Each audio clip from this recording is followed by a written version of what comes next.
It was indeed. So welcome to everyone to this meeting of the executive. I just do the preamble.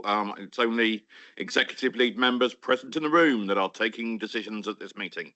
Others are in attendance, are here to provide advice. There is no planned fire drill today. In the event of a fire alarm, please follow the fire exit signs and congregate in the car park. If anyone present might need assistance in exiting the building, then please let one of the Democratic Services team know. The agenda and papers have been published on the Council's website in advance of the meeting, and the Council recognises the importance of striking a balance between providing opportunities. Can you hear us online now? Yes, thank you, Bill. Thank you. Excellent. So I was just highlighting the hybrid good practice, and the first bit of good practice is that we keep the system working. So please use the meeting chat function only for the purposes of the meeting, and please only speak at my invitation and say your name before speaking. Preferably, can you use the hands up function to say you wish to speak. If you're unable to do that, please just put a comment in the chat. Please turn off microphones and cameras when you are not speaking. Okay, which leads us on to item 1, which is apologies for absence. Executive lead members, I have apologies from Frederica Smith-Roberts. Are there any other apologies? I think everybody else is actually here, so that's all straightforward. And minutes of the previous meeting. We have the minutes of our meeting on the 3rd of February to approve. Are there any comments, amendments? No. Can I have a proposer for those? Councillor Liz Leisham, seconded Heather Shearer. All those in favour, all those against, that's clearly carried. And I will duly find the page on which I'm supposed to sign these. There it is.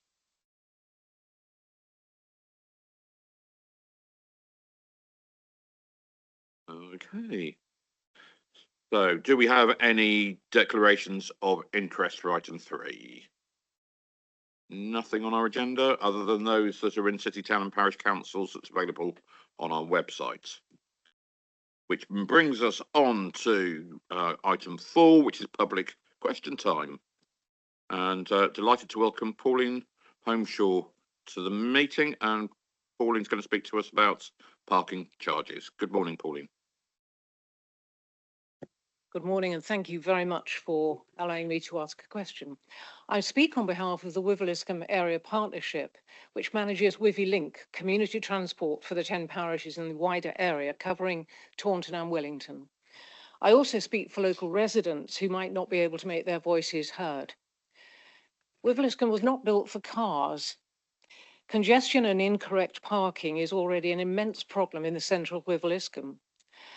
And although plans have been put forward to alleviate this, these will not happen for many years because there are no funds. Regarding WiviLink, our community transport charity operates 5 cars, which we take our passengers to their various medical and social appointments. We park our cars overnight in Croftway car park. When our volunteer drivers arrive in the morning to drive, they swap that space for their cars, do a day's driving and come back at the end of the day and put the WiviLink vehicle back into that space. The car park is always able to take our cars, and the whole is a defensible space which gives us peace of mind. Over time, we've tried different landowners to try and find alternative spaces to free up some spaces, but we've had no luck. It will be a huge disadvantage if we have to pay for 5 vehicles as well as our 5 vehicles overnight.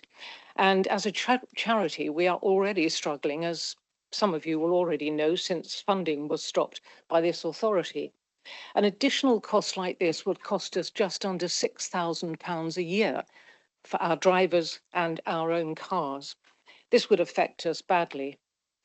Our town thrives on local independent businesses and facilities, so to charge for 24 hours, 7 days a week, would seriously affect footfall into town and when they know they have to pay. There is no alternative to parking. Parking at the moment is dire. Already struggling businesses will have yet another threat to their existence. Local residents who live in flats in the centre of town will have nowhere to park. The unintended consequences of this cost on people who are either struggling with fixed incomes or on low incomes would potentially be large.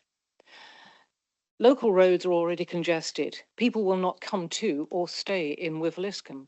They will go to out-of-town superstores where there are no parking charges, or they will increase their use of online shopping. Our community will die, and I call upon this council to reject these proposals. I'd like to ask councillors 2 questions. Why has this proposal just been publicised with absolutely no consultation with town councils, traders or residents? How is it proposed to police parking charges? Will there be number plate recognition? And how much will that cost, not just in Wiveliscombe and Milverton, but across Somerset? Thank you. Thank you very much, Pauline, and call on Councillor Richard Wilkins to respond. Thank you, Pauline, and it was good to see you out in Wiveliscombe on Saturday. In answer to your 2 questions, can you hear me? Sorry. In answer to your 2 questions, the proposal paper was published on the council website in the usual manner in advance of the Corporate and Resources Scrutiny Committee, and follows group member briefings. The Corporate and Resources Scrutiny debated this paper at length on the 24th of February. This debate was held in a public session. The paper was then published in advance of today's executive meeting and will be again debated in public session.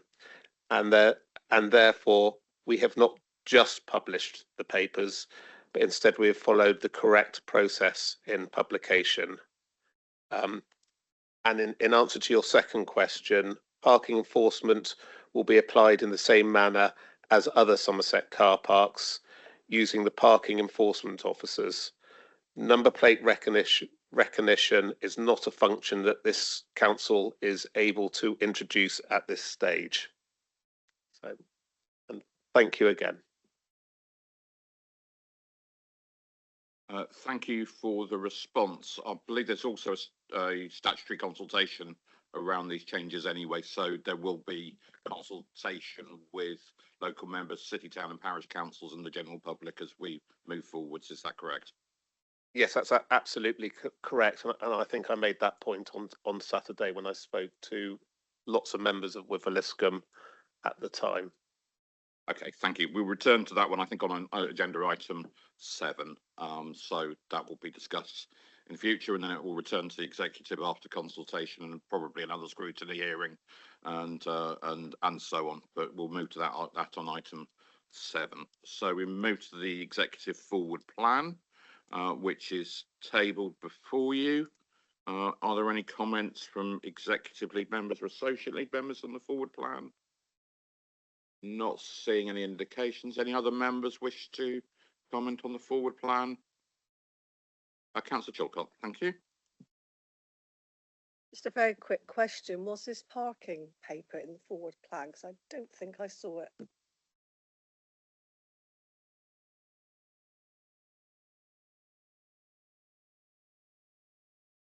I'm just looking for guidance. My understanding was in the forward plan and it was put under urgency for consideration and put through the scrutiny process. So this has been scheduled in an appropriate time. Okay, that's the advice from the monitoring officer. Thank you. Thank you very much. I'll go back and check.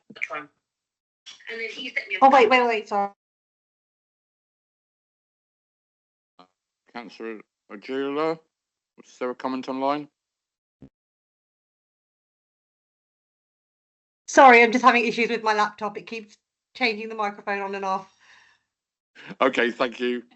So if we're happy on the executive forward plan, we move on to the report of the section 151 officer.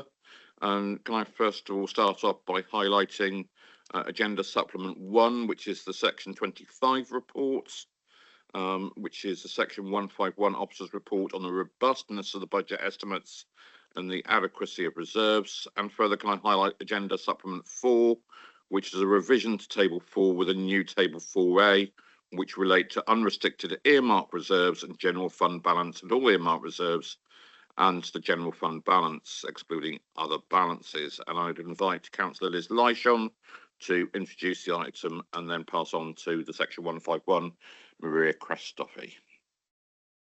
Thank you very much, Chair. So this report has been published for Scrutiny Corporate and Resources and for this executive meeting today, following receipt of the Minister for Local Government's letter dated 20th of February, confirming exceptional financial support for Somerset Council for a second year of capitalisation directive and allowing the option to raise council tax above the referendum limit. I do appreciate that members right across the council have found it difficult at times to accommodate the changes in dates of meetings and additional meetings, and to allow reading time for the many papers and supplements that have been published for budget and council tax setting. Please accept my apologies. Well, I thank you for your forbearance and understanding. As this is the report of our Section 151 officer, the Interim Chief Finance Officer, I will hand over to Maria Christofi to present her report. Thank you, Chair. Thank you.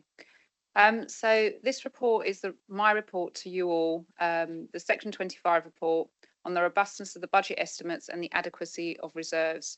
It's a requirement that I produce this report so that I can communicate to all of you regarding these two things in particular. The Council has had exceptional financial support in the budget setting of 24-25, and within this report you will see that the Council has exceptional financial support as part of the budget setting this year also. The Section 25 report is a requirement by SIPFA and the legislation. I have included this as a separate report on this agenda, but also as Appendix A as part of the budget report, because it's incredibly important that it's not only read as a standalone document, but it's also understood as part of its context in the budget report and the budget setting and council tax. Within this report, the legal framework, the macroeconomic context and local context are explained, but I will cover a number of items in my introduction. The Council's declared a financial emergency in November 2023, and since then has been taking a number of actions to avoid a Section 114 notice. These actions are listed within the report and within the panels and the actions that have been taken on page 16, paragraph 3.6. There have been a number of actions to prevent any further forecast overspends in the financial year 23-24, and we have carried these over into the financial year 24-25. In order to set budget setting in 24-25 and to avoid a Section 114 notice, there were a number of one-offs that were included in the budget that totaled just over 80 million. 36.8 million earmark reserves, 36.884 million capitalisation direction, exceptional financial support, and about 7.7 million of one-off from the collection fund surplus. The executive already has considered the Q3 performance report and monitoring for 24-25, where it is clear that the council has been taking these actions, and within budget lines, the council is forecasting an underspend of £20 million, therefore reducing the drawdown on reserves at this point in the year. This has been taken into consideration while there have been a number of areas that have been forecasting overspends during the year.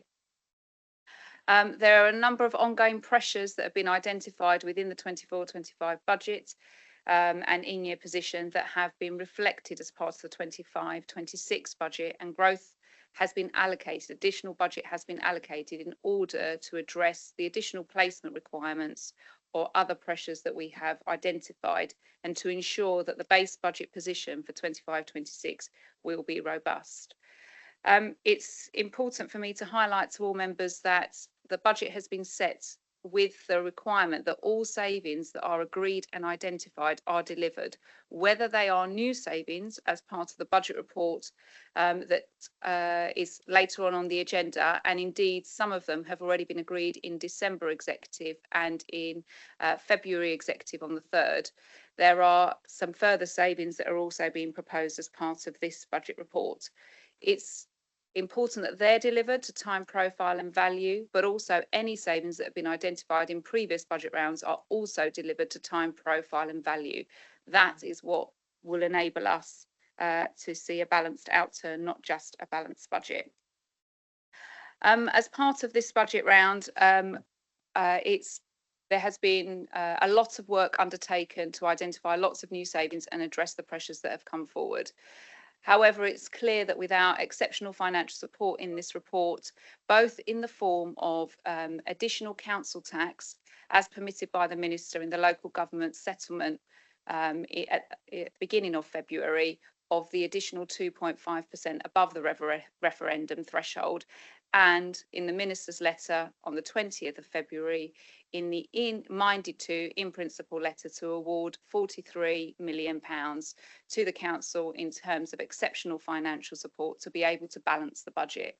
Without this exceptional financial support in both the form of council tax and one of capitalisation direction, it would not have been possible to balance the budget.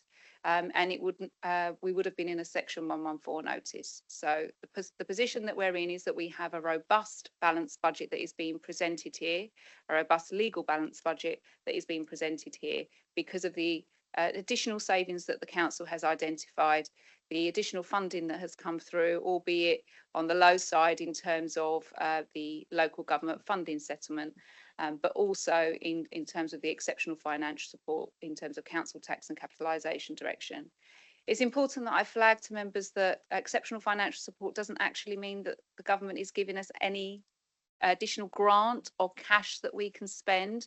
What they are doing is giving us permission to do things in a slightly different way, albeit increase council tax above the referendum threshold without a referendum, and to the 2.5%, but also to enable us to use capital receipts or borrowing to fund everyday revenue expenditure as part of the in-year position. In paragraphs 4.6 and 4.7 on page 21, I make reference to the statutory recommendations that the external auditors made in their 2023-24 report as part of their interim auditor's annual report. The first of those statutory recommendations makes reference to the council needing to develop detailed savings plans to deliver savings targets and balance the budget in a sustainable way. And the second is the council having a overarching transformation business case with detailed business cases that will deliver significant savings in order to balance the budget in future.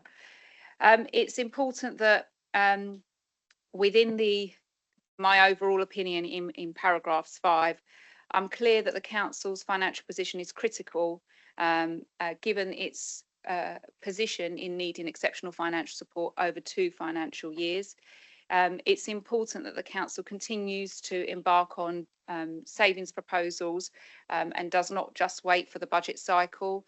I can communicate here to you all that there are a number of savings proposals that were not deemed to be robust to enter the budget at the time of setting the budget that have been held back, and I would expect those to be developed further and become robust during the 25-26 financial year in terms of delivery. It's also important for me to flag to you that when looking online amongst the other 30 councils that have received exceptional financial support, an increase from 19 councils in 24-25, you will note that the council's also been enabled to carry forward 20 million of its transformation and redundancies exceptional financial support into 25-26. This is not an additional amount required to balance the budget. This is an amount that has been granted in 24-25 that I do not believe we will need in 24-25, so have asked to be reprofiled in the new financial year to assist with the transformation costs that we may encounter in our significant transformation programme and or any other redundancies that may take place as part of that. In table 1, the earmark reserves table and general fund table is presented to members. You will note our financial position at the end of 25-26 in terms of the forecast earmark reserves position and general fund balance.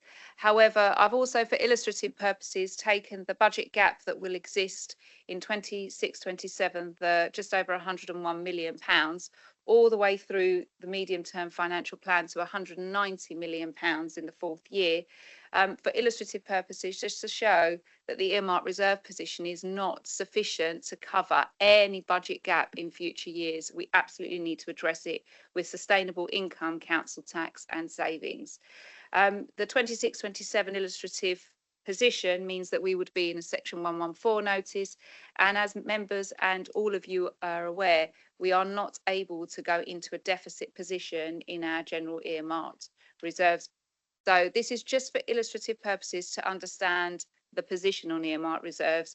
The only earmarked reserve that we are able to take into a deficit position is the dedicated schools grant reserve, and that's with statutory override that government has.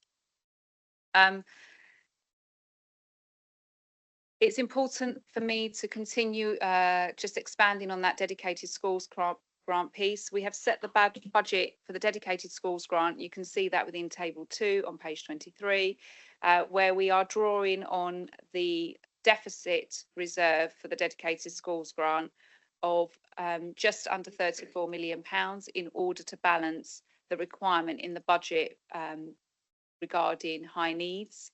And SEND, special educational needs and disabilities, our needs locally for our children. This will take the forecast deficit on the dedicated schools grant to just under £100 million. And at the moment, the statutory override still exists in position until the end of March 2026. However, should that statutory override be removed, the council will automatically move into a section 114 notice because there are insufficient reserves to cover this in its entirety. There would also be a number of councils across the country that would also move into section 114 territory that are part of the exceptional financial support list and nowhere near being on the exceptional financial support list from government, purely because of the level of deficits that exist within these councils. I'm also want to draw members' attention to the letters that have been enclosed within the appendices and Annex 1 and Annex 2. So you have the Minister's letters for 25-26 giving permission and the letter from 24-25. Any kind of the criteria associated with the letters is included with it in pages 28, 29 and 30, and we are subject to the conditions of these letters. So at the end of the financial year, when I will seek to finance the exceptional financial support that we've drawn on, we need to meet that criteria in order to successfully finance.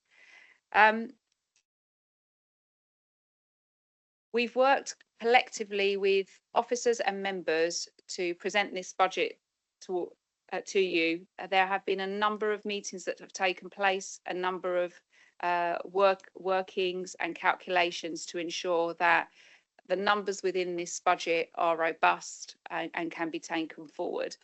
The control measures that are in place to enable us to remain financially sound will be assessed during the financial year to see if they are indeed needing to be enhanced or whether we are turning a corner within our finances. Not only, while I focus on the revenue budget, not only has the revenue budget been reviewed to ensure if its robustness, but there are a number of actions on the capital budget that have been reviewed to ensure robustness. You'll note that we have minimised the use of borrowing so as not to increase the revenue burden of the capital financing costs. And in doing so, there are robust estimates that are being presented here on the capital side. There are a number of pressures that we are facing as a local authority, and within these pressures in terms of social care, both adults, children's temporary accommodation and homelessness, interest rates fluctuation, the inflation costs, not only the inflation that is now at the lower end of the spectrum, 2.5–3%, but the higher rates of inflation that have been baked into all our contracts and everyday costs. In terms of comparison with other local authorities, there is comparative data within charts 1 to 4 on pages 4 to 3 and onwards, with the CIPFA Resilience Index and indeed the charts that follow in terms of comparing us with other local authorities, not just with absolute numbers, but also our total debt as a percentage of core spending power. These pieces of information I have used in order to assess where we stand across the board and to understand the landscape in terms of our financial resilience.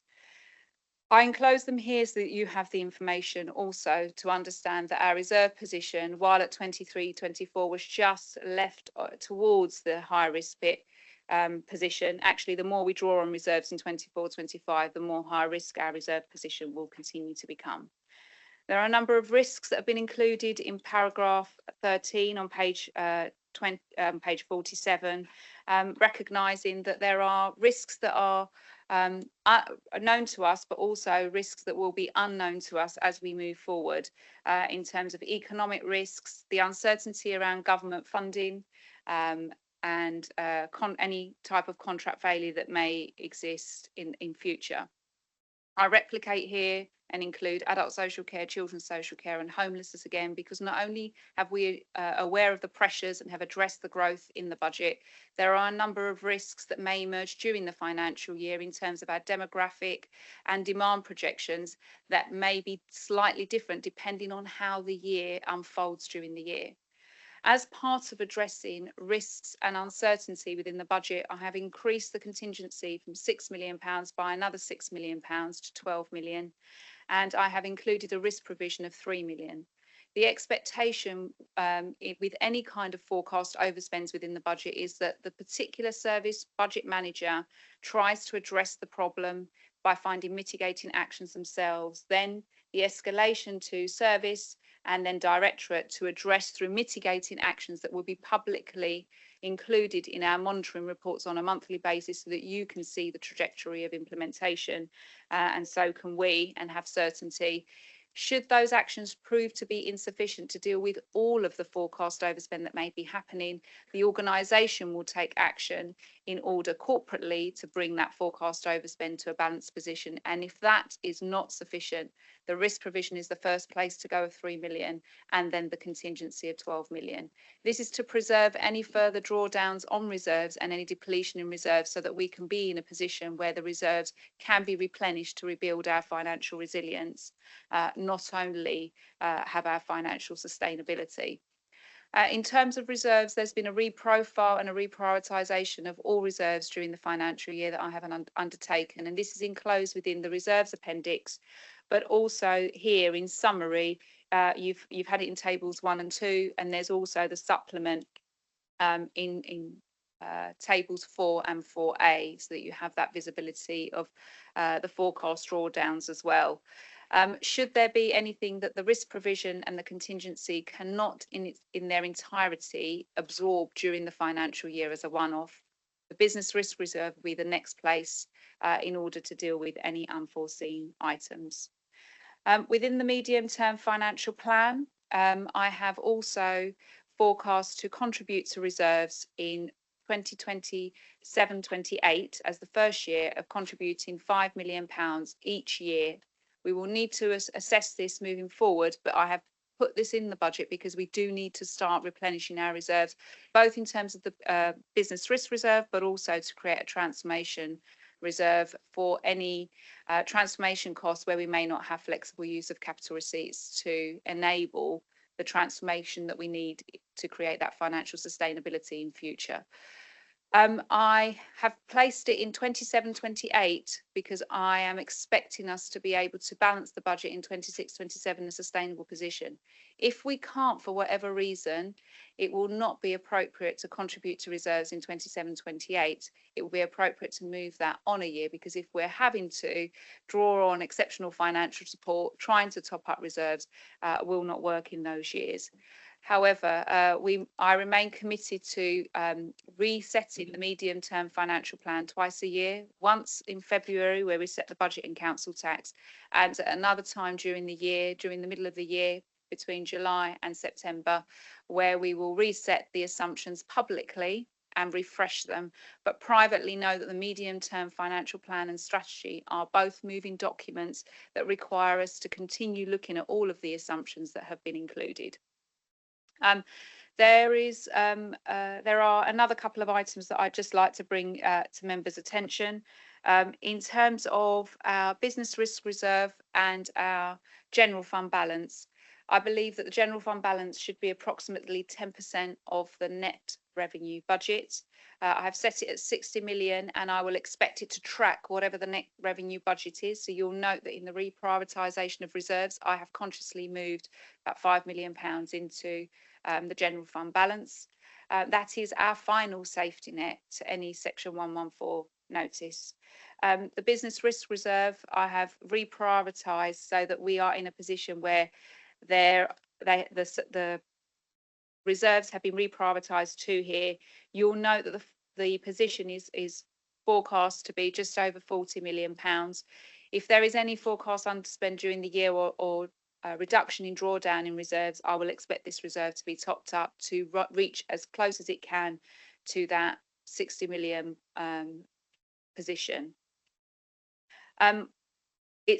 The other thing that I would like to draw to members' attention is the final section, the penultimate section, sorry, section 15, the resilience over the medium term.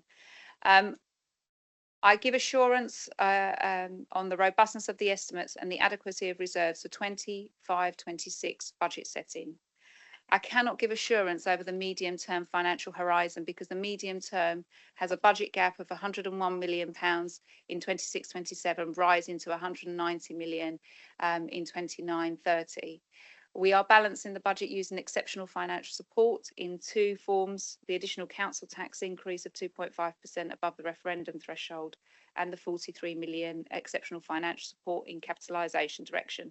Without either of these, we would not have been able to set a balanced budget, but I am pleased to say both of these have been granted and there is a robust, balanced legal budget presented before you.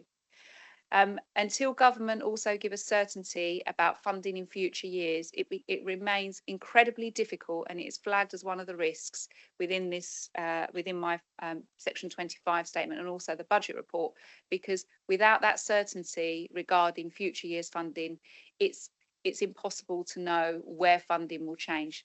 The government has committed to a multi-year settlement, and I would welcome receiving this in having the certainty to be able to plan future years.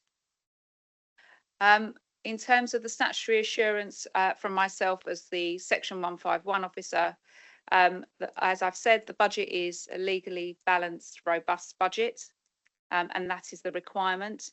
I expect us to need to work to find significant additional savings, additional funding and additional council tax in future years to balance the budget in 26-27 and onwards. If the council cannot find sufficient savings, income or council tax, it will further require exceptional financial support in future years. Otherwise, the Section 114 notice would need to be issued. And if government removed the statutory override on the dedicated schools grant, Section 114 notice would also be need to be issued at that point. Happy to take questions. Anything to add, Liz?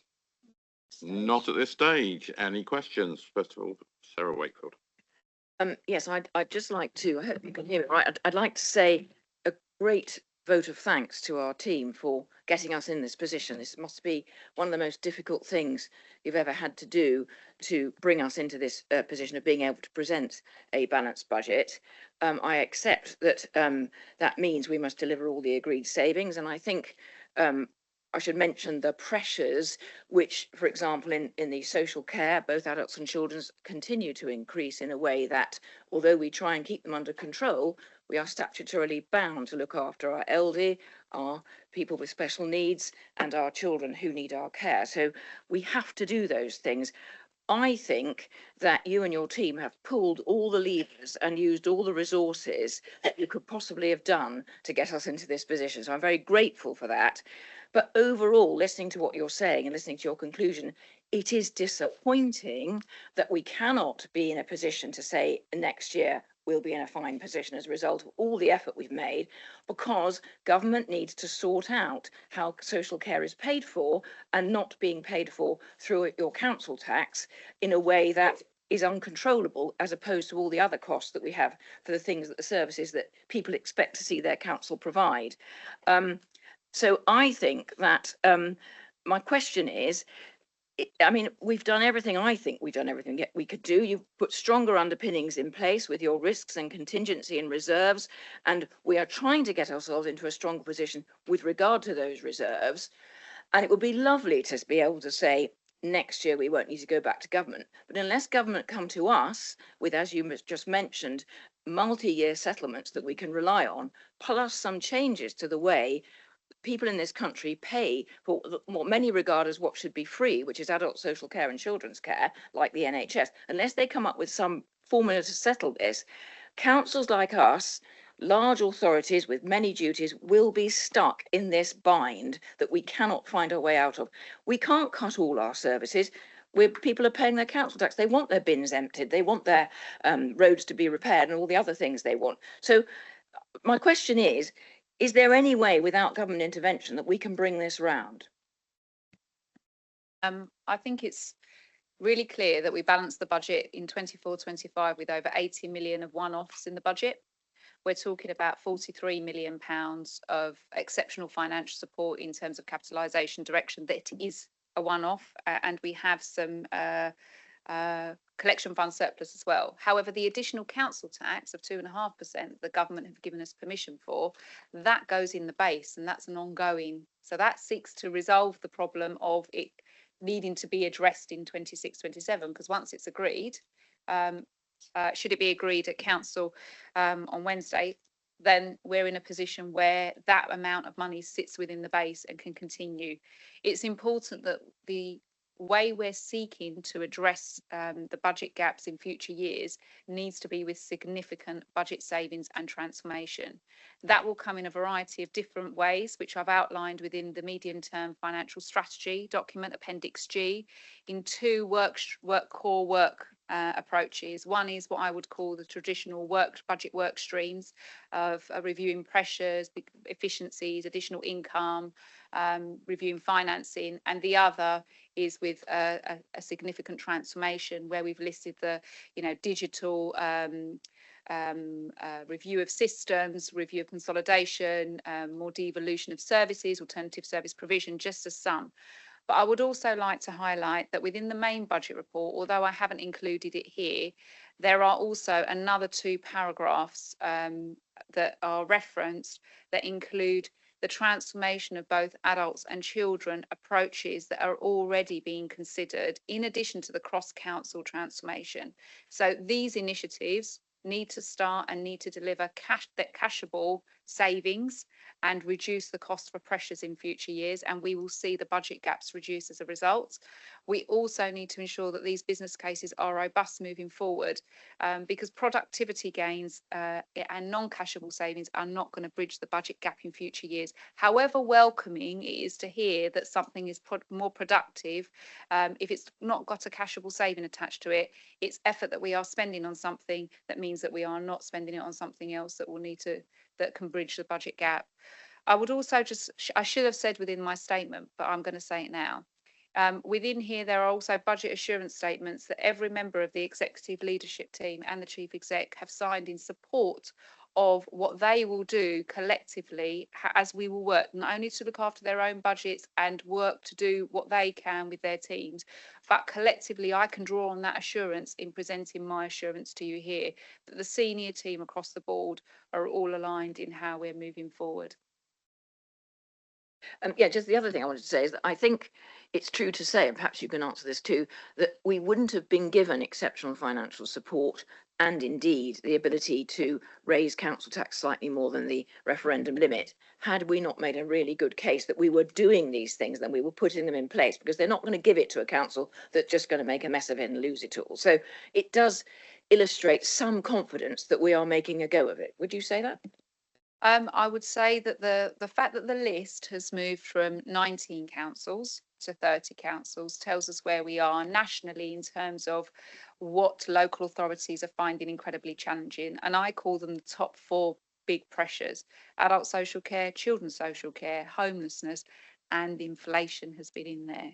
So we recognise these. There's been a lot of scrutiny of the modelling in both adult social care and children's social care in terms of the pressures. And we will be reviewing where we land at the end of this financial year to see where we're going to go. I would say to you that we're not on the intervention list. It's very clear from the letter that we've received, and I think that it is something that we should feel pleased about, because obviously the control measures that we've got in place and the direction of travel that the council is taking is moving in the right direction. And I believe that it is possible for us to set a balanced, sustainable budget, but it will require significantly more savings, a significant transformation programme that delivers cashable savings, further income. We lost the Rural Services Grant of just over £4 million. We lost the Services Grant. We did not benefit from any of the recovery grant that was issued by government. Some of these will have affected us, so we were losing some grants as well and didn't receive some other grants. I have assessed all of the assumptions within the medium-term financial plan continuously. You'll note that I've added some additional growth in future years corporately held, which has contributed to the gap. Our aim is not to need that growth moving forward. That's just a provision corporately. It's not assigned to anyone. We've got to take the action that that means that we don't need the growth and that we can find those additional savings. And as I've said, there were a number of savings from the key lines of inquiry that were not robust and could not be put in the budget for budget setting. However, I expect them all to be worked up and be in a position where we can agree them and deliver them, because not every budget saving will require an executive decision. Not every budget saving will require a council decision or a key decision. There are just some things, if a contract has come to an end and we're reletting it, to look at the terms of what we require and find that we can cut our cloth smaller will mean that we can make a saving on those things. As just a very small example, there are lots of other examples that I would have expected us to be undertaking, and we should continue the watch on not having any non-essential spend. We are not in a position where we want everybody to be spending to the budget that they are being allocated. We want people to come in under, actually.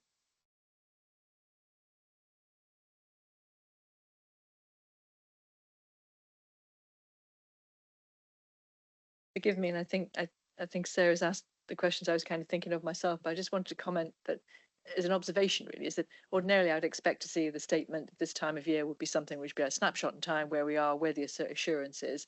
I've been really grateful to see the detail that's gone into not just the letter but all of your appendices, because what I'm feeling at the moment is that we are all now sharing, and we're sharing collaboratively and corporately a better understanding and a better vision of where we are financially. There are all the different levers we have to pull, and I think you've explained them very well, and I think that's important.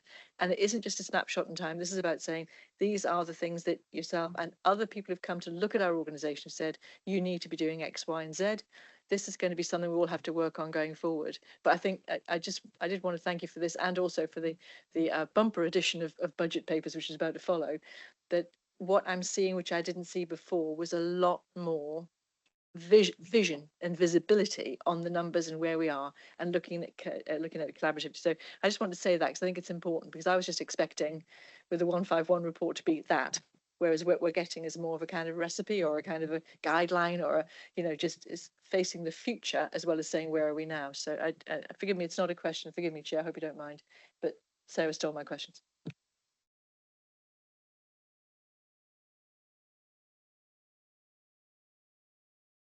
I just wanted to probe a little bit on the language that the government uses in terms of exceptional financial support. Because according to the National Audit Office, 42 councils have applied for exceptional financial supports or received it, I believe, in their latest report. I think 30, is it 30 or 31 this year? I can't remember. 30 in this year. And if we see the DSG override disappear, do we know the number of councils that would automatically put into the EFS category? And exceptional doesn't have a number attached to it, but it's over 10% now by my calculation. At what point does exceptional financial support become unexceptional? And I bear in mind the other point that you made around there being no actual money attached to any of this. This is all our own money. So if it's no longer exceptional and there's no finance, is it any support? I'll answer the last bit and say it's enabling us to set a balanced, robust budget, which is the requirement. And I think the process that was set up initially by government, not my understanding of the process that was initially set up by government, was to intervene at this point in time and provide a mechanism, albeit there is no actual money transfer into the council, but a mechanism of permission to do something that is not normally permitted in terms of the capitalisation direction, to enable councils to set a balanced budget and to avoid a Section 114 notice being issued by the Section 151 officer in those local authorities. We have seen Section 114 notices being issued during the year when something has come up and it's been too late to do anything about it. However, this is the mechanism at this point in the year, and I have been in dialogue with MHCLG for a number of months about the direction of travel, what it looks like in the current financial year and where I thought we would be. I believe that we've made good progress, albeit we've needed exceptional financial support still to balance the budget. Actually, we're not balancing with that £80 million one-off. It has reduced. We need to get that down to zero and be in a position where we're contributing to reserves and we have certainty regarding our delivery of savings. The savings that are currently baked into the budget also, I should have said, the majority of them will be delivered before the 31st of March. We will not be tracking significant number of savings that still need to be delivered. So we have more certainty than probably any other time. And in terms of the exceptional financial support, I should also say that I have made the revenue cost of borrowing provision for the 43 million. In the event that we don't have sufficient capital receipts that come through, the budget will remain robust because I've made that provision. If we have the sufficient capital receipts, which will be my preference, that we would find ourselves in a forecast underspend position on the Treasury Management core codes. So please do not be surprised if that happens, because that's intentional if we don't need it, and then it can be removed from the budget moving forward. Thank you. In looking at local government finances at the moment, I think nothing should surprise us as we go through these processes, because we are in exceptional times. I hear your comments about certainty. There was much talk of a multi-year settlement being available from MHCLG. It feels like it's been uncertainty almost from week to week in drawing up this budget process. Is there any sign of that long-term certainty emerging from government, please? The new government's made a lot of commitments about things that are going to change, policies that are going to be reviewed, and we've seen a number of them start to come to fruition that they have been issuing. So I remain hopeful that there will be a multi-year settlement in future for the next financial year. It's important that these are the representations that I normally make to government, that these settlements are earlier to allow us to plan, because just before Christmas means that we essentially have to plan with the assumptions that we're making regarding funding and regarding our medium-term financial plan. And it doesn't give us a lot of time to manoeuvre should there be whatever the settlement is for us. I would also say that whilst government have signal that there will be a multi-year settlement, my preference would be for us to have a multi-year settlement that is a rolling multi-year settlement, and every year there's an additional year that gets added on, so we continue with that certainty in future years. I'm not sure in terms of some of the other funding. The Chancellor mentioned reforming business rates as well, and we are a tariff authority. That could be quite significant for us, so we need to watch that space. I've made some assumptions around that in the medium-term financial plan and the budget for next year, where I've pulled back what the assumptions were previously. So I think we just need to watch these spaces and stay engaged with government. Where there are consultations, give our views and stay very close with the process as it's going through. We have the opportunity to engage, and I think we absolutely should at each point in time. Thank you. You've mentioned the rural services grant, Onton Services grant, that have been withdrawn from this authority. Do we have a figure yet for the anticipated cost of the Employers National Insurance contribution that was in the budget? I know that doesn't apply directly to us because that's mitigated, but very aware of the costs that will go on to our providers, particularly in social care, and very aware of the recent vote in the House of Lords, which was pleasing to see that being recognised at some level up in London. So we have I've made representation to government regarding this, and it's pleasing to see that government allocated funding for employers' national insurance contributions and it's covered the cost of our direct employees. So the cost to the council of our employees, we've received a grant for that is programmed in as ongoing. However, that grant was insufficient to cover the full cost of what will happen throughout all of our contracts, in particular social care. We've made allocation for inflation within the growth that we've included within this budget, and that growth inflation is to cover all aspects. We are having to hold it at that level because we can't go any higher as a local authority given our financial position, and we would expect social care sector to continue to make representation to government if they're finding it difficult given the circumstances. I didn't hear a number there. Are you able to give me a number? Incredibly difficult to quantify. It will be in the millions, I have no doubt, and that's part of what we're going to have to track during the year with social care providers. Okay, thank you. Any other members of the executive have questions? No, in which case I'll go to other members in the room, and I've seen Councillor Diogo Rodriguez first. Good morning, Diogo. Morning, Leader. Can you hear? Yeah, that works. Great, thank you. I've got three areas to question. The first one will be around savings, second on contingency, and third on the budget assurance statements.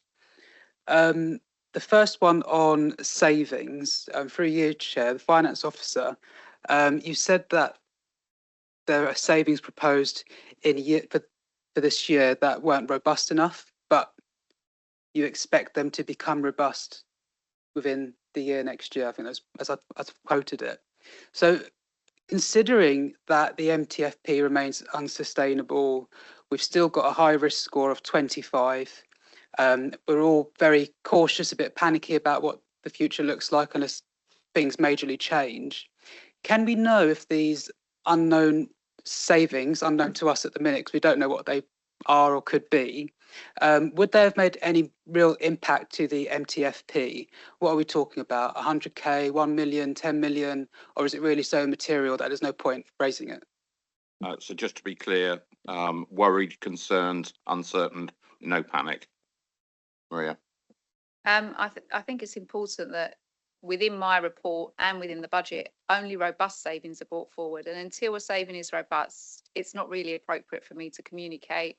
I would expect the council to be working on lots of different ideas, not just the ideas that I've seen through the budget process, given the big communication that we've been doing with all staff, all managers, the budget engagement that we've been doing with our residents and with our businesses that have been undertaken. I would expect the awareness within our staff workforce to be that everybody recognises that if they can do something, they should be raising it with their manager and coming forward with an idea. We are going to be working on balance in 26-27, and that process has already commenced. The medium-term financial strategies and Appendix G saying the approach that we're going to take as an organisation. This process will not stop, it will just continue. But as and when there are savings that come through, if it's something that is within the gift, like I gave the example of the contract, we should see that start to come through in the forecast outcome of the monitoring. It wouldn't necessarily require a decision, but where there are items that require decisions to be taken, there will be budget proposals reports that will come forward during the year before we get to February that will give the opportunity not only for scrutiny, but also for the decision of that budget saving. Thank you, Maria. So second one on contingency. So this year we had £6 million contingency, and obviously heard about the increase in the contingency for next year and the business risk as well. So we're looking at that additional 9 million. This year, I think when we look at what the council's achieved, some will say it's been great, that there's been quite a significant underspend, so we've had to draw less on our reserves, which is a positive thing. So when I look at this increase in contingency and this business risk, this cushion, I would put to you into the room that there's no evidence that there's a need for that additional contingency based on what we've seen, that we've not used that contingency this year. So I'm trying to understand why that's there. Is it because there's a lack of confidence in the savings being proposed being achievable, so you feel like that needs to be increased? Just want some clarity as to why that is when we haven't had to use it this year. So the reason we haven't had to use it this year is that we've got £80 million worth of one-offs in the budget that we've used to balance. And at the time, the previous assessment I can't comment on, but my assessment of an organisation this size and the potential risks that we could see that come forward, I believe that we need to increase it. That's my professional advice. I can see that we've got forecast overspends in children's in the current financial year, and that we have had a forecast overspend that's arisen as a result of a contract negotiation that has taken place. And we can see that. I've made those budgetary provisions in these areas, but given that there are about 17 risks in this budget that I've listed openly, and I'm sure there are others that we may not know about, that I believe that it is prudent to have the right provision in terms of contingency and risk provision. And the risk provision will need to be assessed moving forward, depending on the risks that emerge. Because what we don't want to be doing is setting a budget that every year we have to dip into reserves. You'll read and see other councils where the position has been such that they've exhausted their contingency, they're exhausting any kind of risk provisions within the budget, they're not able to take the right sort of actions to pull back to a balanced outturn, and they're having to draw significant amounts out of their earmarked reserves. Now, their earmarked reserves might have been slightly higher in prior financial years, but as you deplete reserves, you can only use them once, and then you have to replenish them. So they're not an ideal solution for any of this. What I've created is an ongoing budget provision within the budget that will stay there to deal with these things. Should we not require it, that'd be great. And then it can go back into reserves and start to replenish those reserves and build that financial resilience quicker than I have forecast within my budget assumptions that I'm making and the forecast on reserves. So that would be an ideal position to be in, and I would be really pleased to see that happen in future years, because then we can move to that straight away. And then the Section 151 officer, I can avoid sitting here and saying we would be in Section 114 notice if we didn't do this. We'll be in that position where I can say actually our reserves now are sufficient to carry us through for a number of years, not just for the current financial year. So I would say that to you. Thank you. And lastly, but just I'm very conscious on that the 2.5% increase in council tax happens to be more or less the £9 million increase in that cushion. So I'm just conscious that some residents will look at that and say we're paying extra not for services, not to deliver the services, but for a bigger cushion. So just bearing that in mind. But I know that's been mentioned before. So we needed over £52 million to balance this budget. The contingency in the risk provision decision was taken long before in the planning of the medium-term financial plan, and government gave us permission for that 2.5%. They might have not given us permission. They might have said to us, you're getting £52 million worth of capitalisation direction. I am grateful that government have given us that 2.5% permission. Council will determine that on Wednesday, but that has enabled an ongoing item to enter the budget, as opposed to us having 52 million that would have come back in next year. It would have increased the gap in 26-27 by another £9.2 million. And you can see the gap is already over 100 million. So we need to do everything that we can to scale that gap back. And just last one on the budget assurance statements, Chair. So when I read these budget assurance statements, I mean, part of me thought, yeah, great. And another part of me thought I was a bit surprised to see them. I just wondered, whilst they're very detailed, what is the actual point in them? If the executive directors, for example, can't fulfil what they've agreed, what happens? What's the sanction to them or to the directorate? Is there any? Or is it kind of just more of a performative piece, perhaps? I don't know. And also, when I look at the adults and children's services, for example, there's clearly, it's very like demand led, and sometimes the spending on that can be somewhat uncontrollable. So it's hard, I would suggest, for them to stick to some of what they've signed in these papers. And then on the bit just before they sign it, the 4 bullet points at the end, part of it says, put in place delivery plans for savings in future years. I would put perhaps to you that perhaps could be more robust. I know when organisations make savings, really obvious example, government makes savings, they say, well, that department's got to make 10% savings. What's the target? There is no target that I don't see here. It's kind of tell me what you can save and we'll see what happens. But a target perhaps would be better to focus minds. So these budget assurance statements are here. We would be producing all of the budgetary information that you see here before you to each of these executive directors and the chief executive to make them aware of what's been built into their budget, so that they understand for their own discrete areas and for their service directors. For me, it's incredibly important that everyone knows their starting position and that everyone is on board and has signed that off. What we're asking of executive directors and service directors and any budget manager actually is to follow the constitution that we have set as the council, which is you can only spend what we have available to us, and we must take action where we can to pull back those forecast overspends. Remember, they're forecasts, they've not happened. So what we're trying to do is prevent something happening that we perceive is going to continue happening if it continues either the trajectory that we are forecasting with the assumptions that we're making in terms of the basis of those forecasts. And take demand management strategies. We've got a number of different items that I've listed in the main budget report in that transformation section that both adult social care and children's social care are embarking on. They are considering, those are the ideas that they are considering. They will be worked up into robust business cases where we will understand the return on investment, we will understand what we can do, what we're expecting to happen, what makes the programme successful, so that what outcome are we trying to get to, both financial and non-financial.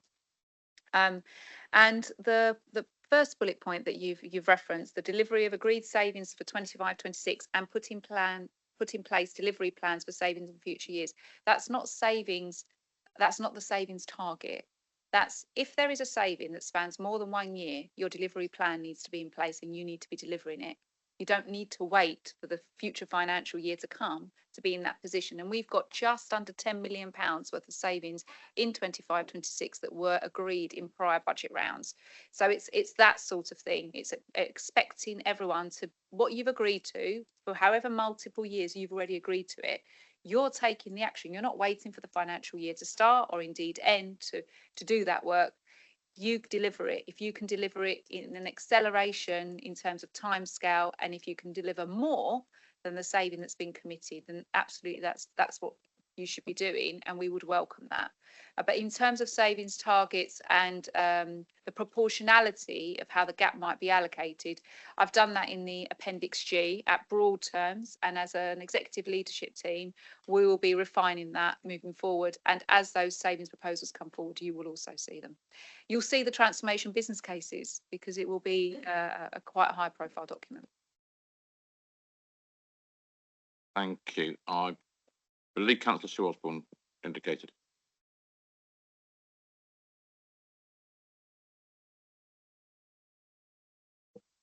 Yes, I did. Thank you, Chairman. It's just a quick question. Maria has talked a lot about the robustness of savings, and if she doesn't consider a saving robust, it won't go forward. I'm curious to know exactly what that means. What is the criteria for determining whether a saving proposal is robust and not robust? It needs to move from being an idea and a concept into being something that we can validate financially. We can understand the metrics that are around it, and which budget it's linked to, what the initiative will be that will deliver that saving. There are a number of different aspects to it. But until we're in a position where we can square off all of those items, it's not appropriate that it goes into the budget. If there are budget ideas that we have, then we absolutely should explore them, and we should turn them into robust savings. That's not to say that some savings won't be without risk. And that's why I create a risk provision and a contingency within the budget. And that's why I say savings need to be delivered to time, profile and value. And if that assessment of how that's coming forward, if we can do more, even better.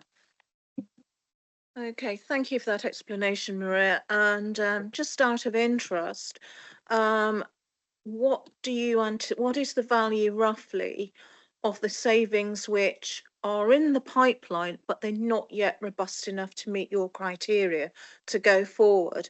So roughly how much of those could we be looking at for, I guess, yes, the 26-27 budget? I'm not in a position where I can answer that question here, because there are a number of ideas that are across the council that are being worked on. But when they are ready, they will be presented to members, or they will, if they do not require a member decision, if they are already delivered or in delivery, will be in the forecast outturn of 25-26, or indeed in 24-25. If someone can get it delivered before the end of March, I will welcome that as well. And we will make a point of referencing the things that have been done really successfully.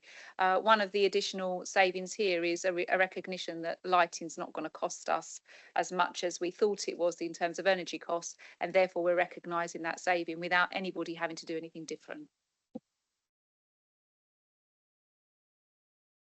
Councillor Lucy Trimnall. Good morning, Lucy. Good morning, Chair and everybody. Thank you. My questions might be a little bit about saving the pennies and all of that kind of stuff, I guess, or certainly my first question. So spend control boards. So they're quoted in a few places within your report. I seem to remember at Corporate Resources, it came to us that though the limit, the maximum limit or the minimum spend limit or whatever, I can't think if it's maximum or minimum now, but if it was over £100, then it had to go to the spending control board. I thought that was being raised. Now I'm seeing that it's quoted still as being £100. And I wondered whether you'd decided to change that, or whether, to go back on that decision, or whether that's still something you've decided to stick to in order to, because like I say, that control over those small spends can probably focus the mind a little more. And I think I said that at the time. So that's my first question.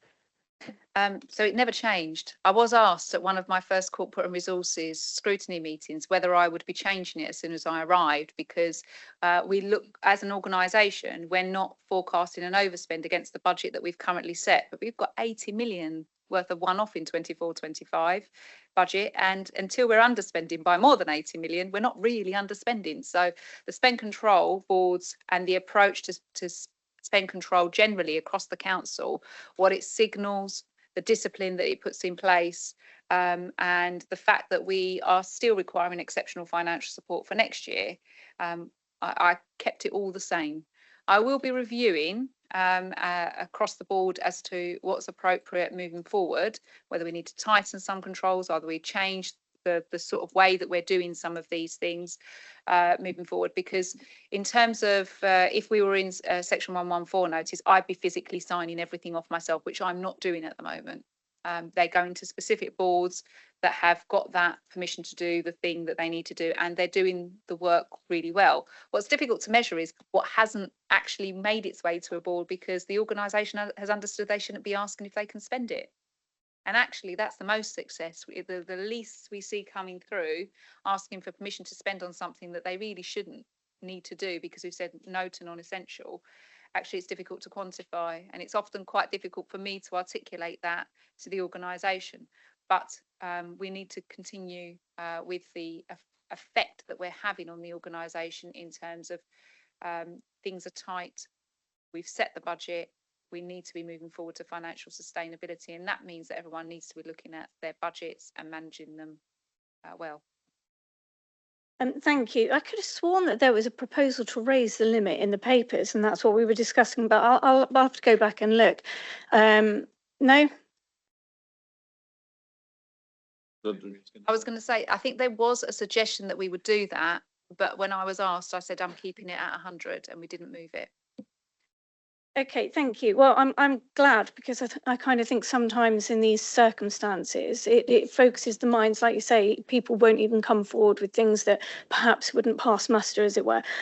My next question is just me not understanding something. So page 18 on the report that I've got on the public reports pack, paragraph 3.15, it's got something about recharges to budgets, and I wondered what that meant. If you could explain that for me, please. And just a quick one.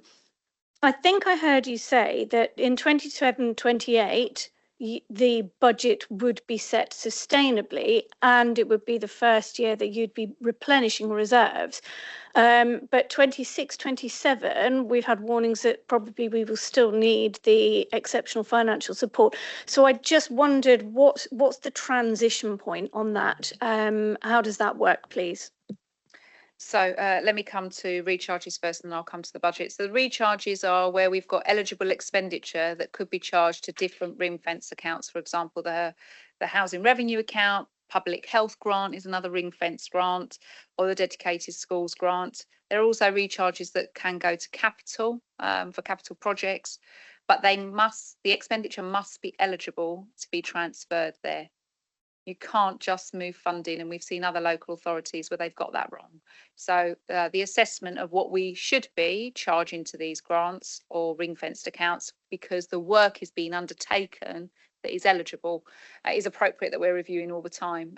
So there are reviews that happen during the year, there are reviews that happen at year end, and we will be doing that with the flexible use of capital receipts policy that we've got and strategy that we've set for 24-25, so that we can see whether the expenditure in terms of transformation and the redundancy costs. So it's all about ensuring that if we've got eligible expenditure, because we're undertaking activities that are linked to those funding streams or ring-fenced accounts, that we are actively recharging that expenditure there. So can I just double check? So what you're saying is you might have some money that's due to come out of one budget, but actually it would be more appropriate to come from a different budget, or it could be taken from a different budget, because I know public health is a really, really tight budget. They work literally up to the last sort of penny of it. And also the dedicated schools grant obviously is already in deficit, so surely we don't want to be adding to that. I think this is my misunderstanding. So I just want to get some clarity, please. If there is eligible expenditure to be spent, because we're spending on an activity that relates to delivering work in that area, then it's appropriate that the funding that is in that area is funding that particular initiative and the work. So it's just about ensuring that we've aligned our budgets correctly, that there isn't, we will find that it isn't always down to a particular team that are doing all the work and therefore they're already charged that particular place. It may be that a particular team working on a number of different things and we've got to get their time that they're working on different things apportioned in the right way. So it's about that. You also asked me about the budget moving forward and whether it will be balanced. So I'm saying here that clearly the medium-term financial plan in future years is not balanced from 2026-27 to 2029-30, and we need to work to do that. The budget that is balanced is the 25-26 budget.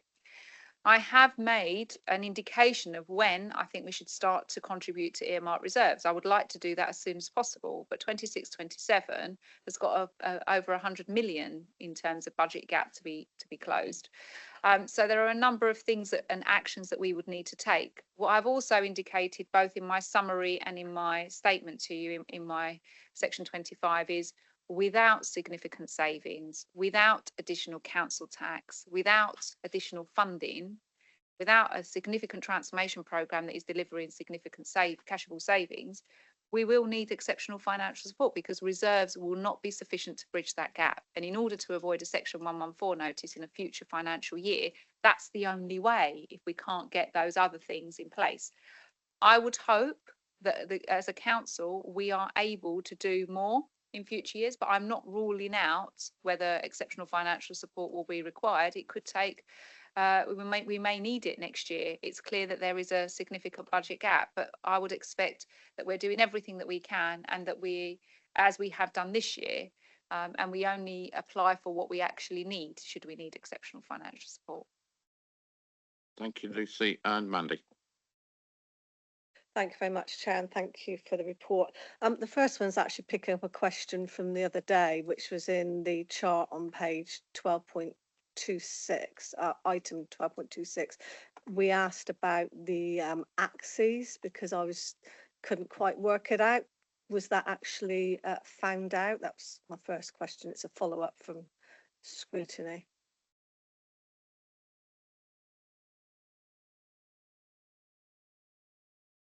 Remind me which chart that you were looking at, because it's hundreds of thousands on one of them.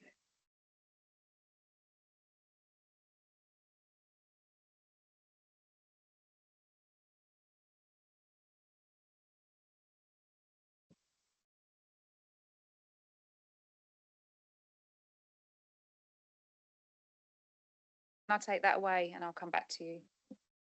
Thank you, because the reading of it will depend on that. So my next question is about the letter from the Ministry of Housing, Communities and Local Government, dated the 20th of February.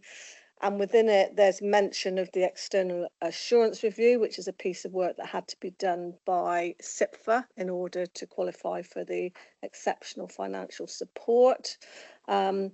It says in the letter, in addition to the decision on the Council's request for support, I also wish to share with you the external assurance review of Somerset Council carried out by the Chartered Institute of Public Finance. Now, that was done some considerable time ago. I know that some of them that were done across the country have been published. This one has not. The reason I asked the question is for me, it's a concern as to, is there anything in that might actually affect the budget we're looking at now? You know, there will have been some guidance, there'll be an action plan attached to it, but we have had no sight of it. And who has had sight of it? Thank you. So we have had sight of the recommendations that have been made. We've also had sight of the report now, finally, for fact checking. So we're in the process of what that report looks like. And the recommendations, we've already started to implement them. So having had sight of the recommendations, we already started to put things in process.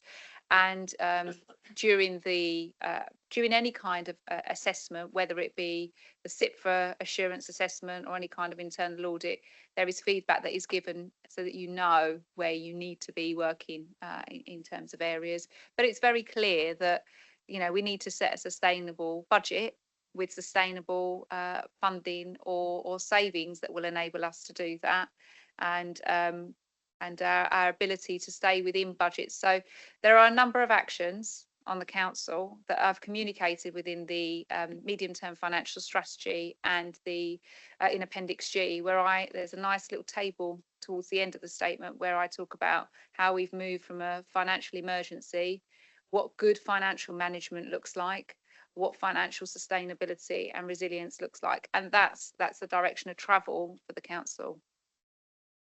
Thank you. I look forward to hearing more about the fact checking, and for me personally, I would have liked to have had sight of that to see its relevance to this budget, and there will, I am sure, be some relevant parts to it, and I wait for it to be published.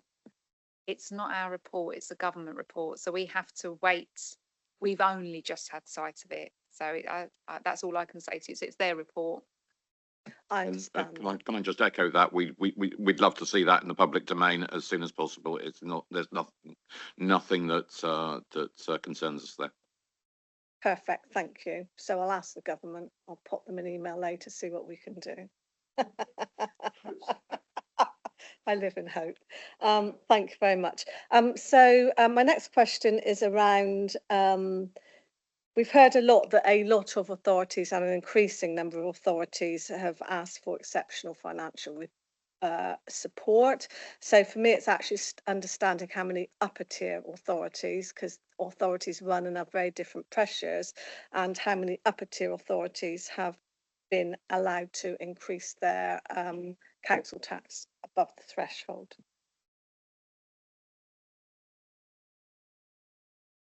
So we only know the ones that have been awarded exceptional financial support. We don't know who asked and might have been turned down in terms of the process.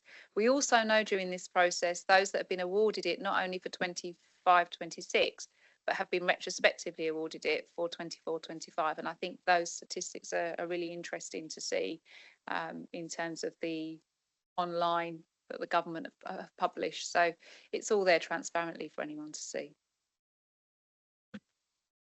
So upper tier, we've heard a lot. We haven't got the figures on how many upper tier.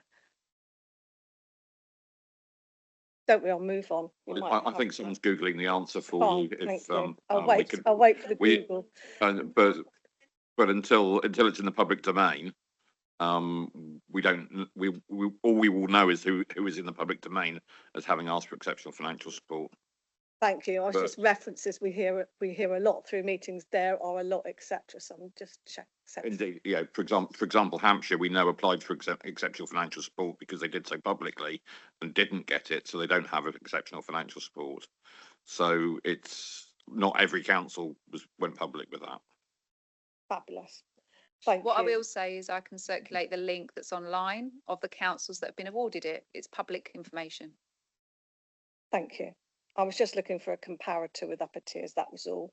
I will go away and get the figures. My next thing was, we know we've got a massive overspend. We've heard from you that we effectively had to spend £80 million more in the year just gone than we actually received and raised. That's a statement of fact.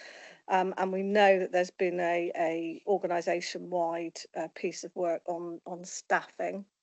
I suppose my concern is looking forward with this budget is that that staffing piece of work was a colossal piece of work, and I thank you for those involved in that.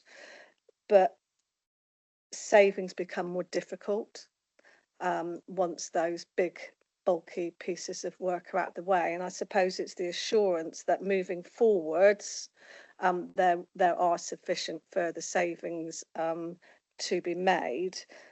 And wound in with that is, can we afford as a council, or can our ratepayers afford for us to be as prudent as we are? Thank you. I'm going to start with your last question first. We can't afford not to get it right. We can't afford not to make the right provisions in the budget that enable us, an organisation of our size, to be delivering what we're delivering. This is a budget in excess of 600 million net revenue, over £1 billion gross, and a significant capital programme to follow. So there's quite a lot here. We're delivering thousands of different services across the board. We've got to have the right provision behind us, because our financial resilience in our reserves, they are adequate. without the exceptional financial support, I've said we wouldn't have been able to balance the budget. We'd be in section 114 territory. Just repeat your first question for me just for a second. So with the savings, we've done a lot this year with staff. My concern is we've got a huge 100 million for next year.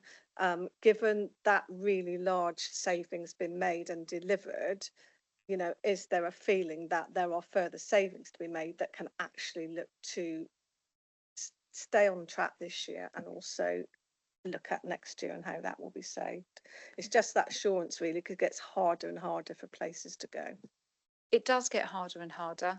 However, we're an organisation that's come together from 5 organisations coming together as one through local government reorganisation. And there's been quite a lot of that workforce saving that has been linked to our ability to bring teams together, kind of removing duplication, working and aligning teams in terms of delivery. Also, the senior management team has changed, and bringing teams together has enabled a number of different savings through the workforce saving. I won't spend a lot of time on that, but transformation is about doing things differently and fundamentally transforming as an organisation. And while it's in the section 25 statement that I make reference to transformation, and it's in Appendix G, I would direct you to the paragraphs that I've included within the main budget report, and I know we're going to discuss this later on, so I'm happy to repeat it. That should give some confidence about the direction of travel in this space that the auditors have said we absolutely need to take in their statutory recommendations. So I've linked the two together. So paragraphs 166 through to 172 give you a bit of a flavour of what we're looking at in terms of summary. And then within the medium-term financial strategy, I'm quite clear about the kind of steps that we need to take in order to get there. And that if we follow the medium-term financial strategy, and it will evolve, there will be other things that we will add to it as we move forward, because it shouldn't just be a fixed document that doesn't change until we get there. It needs to be agile enough to move with us. The important thing is that we need grip and pace moving forward as we do it, so that we're in a position where we can start to cash those savings on the journey. We can't be in a position where we come up with savings in years 2 and 3, 2027, 28, 29. We absolutely need savings to be in delivery before we start the financial year for 26, 27 as part of that medium term. Chair. Okay, thank you. Not seeing any other members looking to comment or questions. I'm just aware that we're 20 minutes behind schedule, and not seeing anybody else. So we have recommendations. They'll probably take me half an hour to read out, won't they?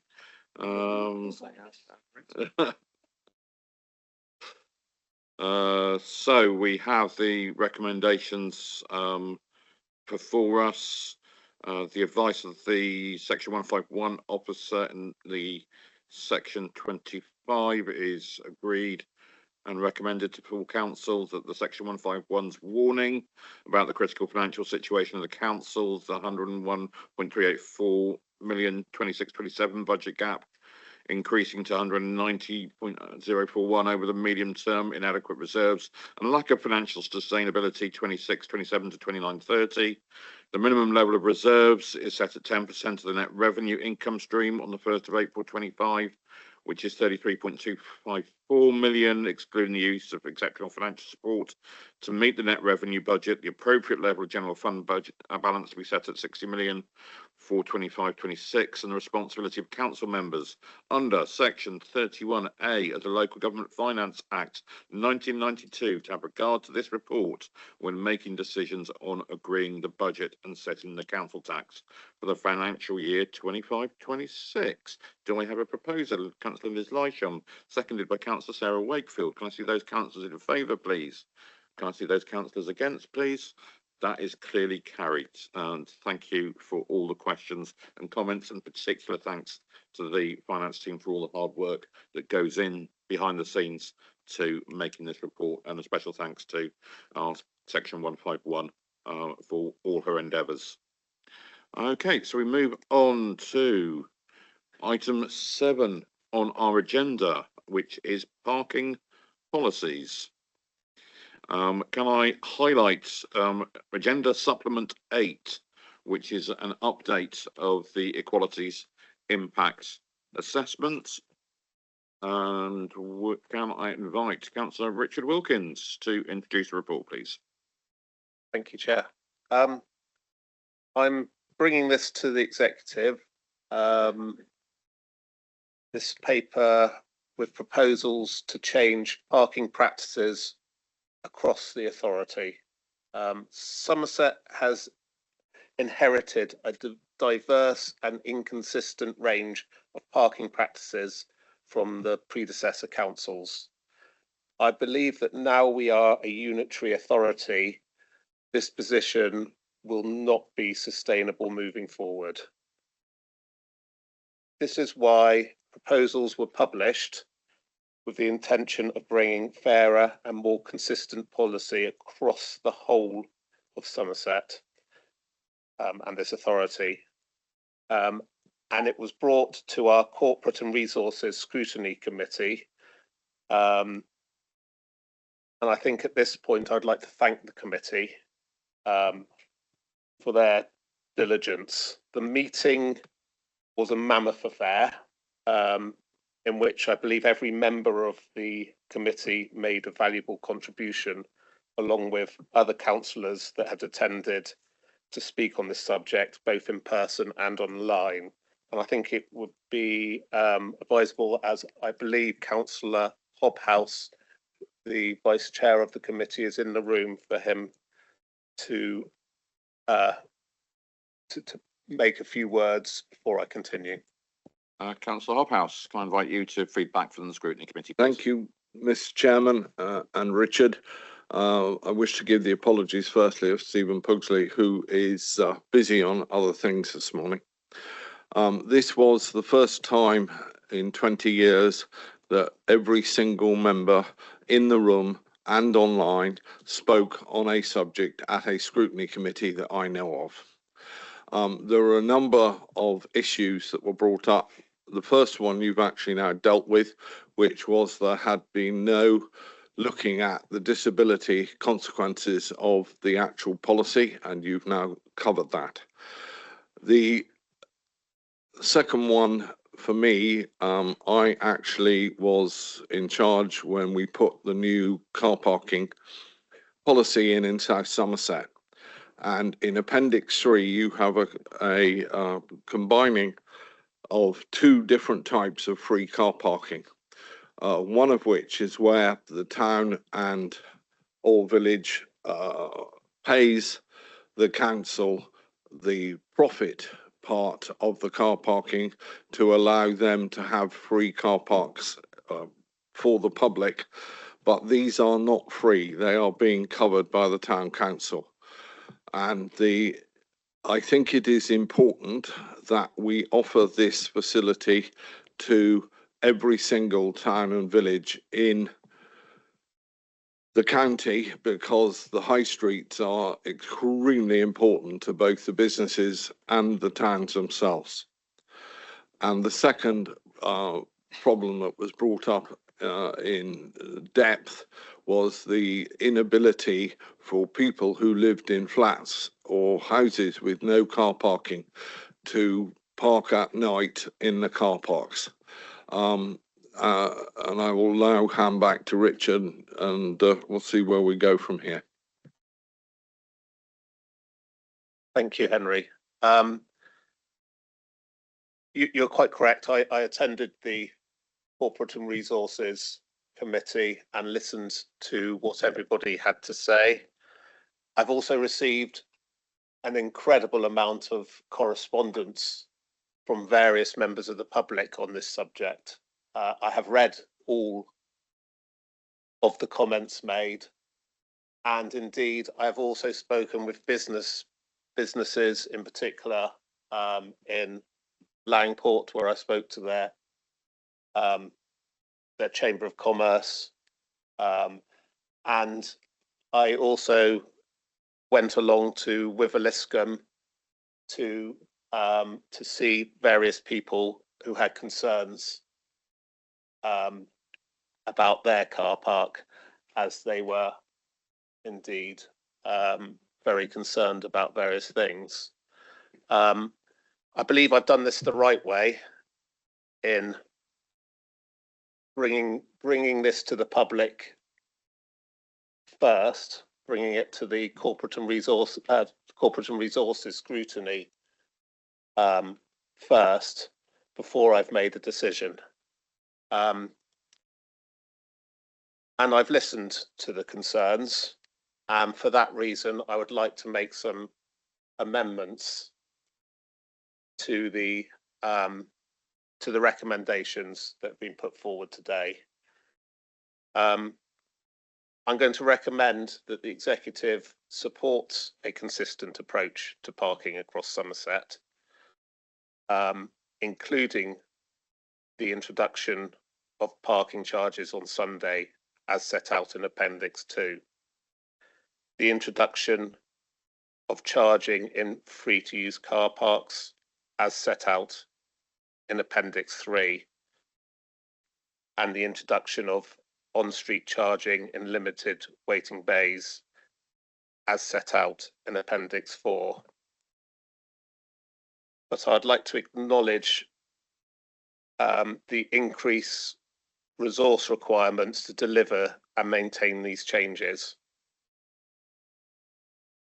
I would also like to instruct officers to explore options for capital upgrades to parking machines infrastructure across Somerset so that all machines have cash, card and phone payment options.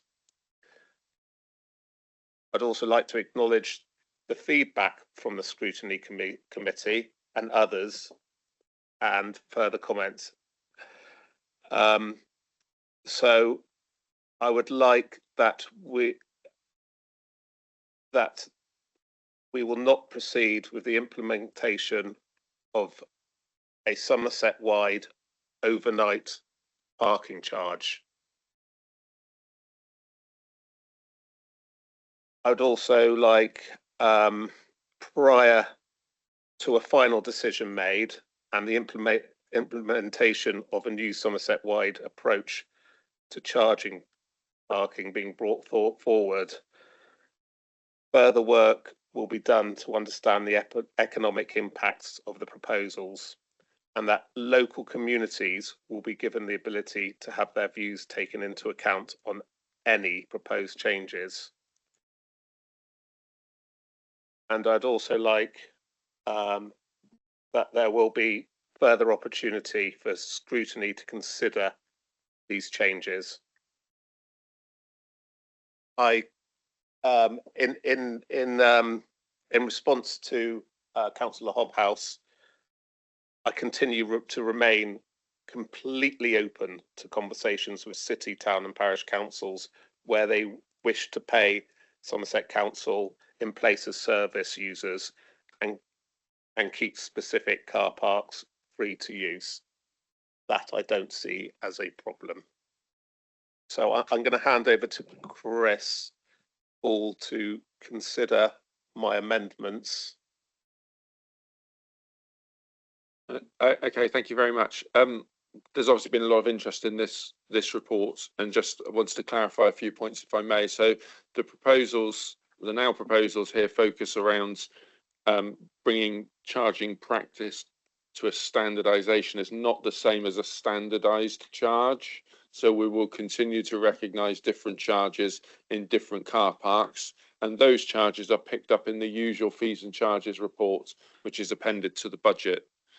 The charges and changes now seem to focus around Sundays, the free-to-use car parks and the limited waiting bays. So I think the recommendations as published are correct in regards to those elements, but clearly there needs to be a deletion of the recommendation in regard to overnight charging. I also wanted to pick up on a couple of points that were raised at scrutiny, if I may. So the comments and questions were wide-ranging, as you might expect, but there was a focus around consultation and the challenges potentially that this hasn't been consulted on correctly. So just wanted to be really clear that the consultation has yet to occur. The usual process here is to put into the public domain the proposals, And if they are accepted as proposals, we would then move forward with changes to the parking orders and a formal public consultation of 6 weeks to implement those new changes. So should members support that today, that is the pathway we will follow. So we will firstly, and assuming that the budget also goes through this week, we will seek to recruit the necessary resources within the team, and then to make the changes to the parking orders, which are then published. And those changes are upon which we consult for 6 weeks. We then receive feedback from the public on those changes, and we seek to mitigate any concerns that are raised within those.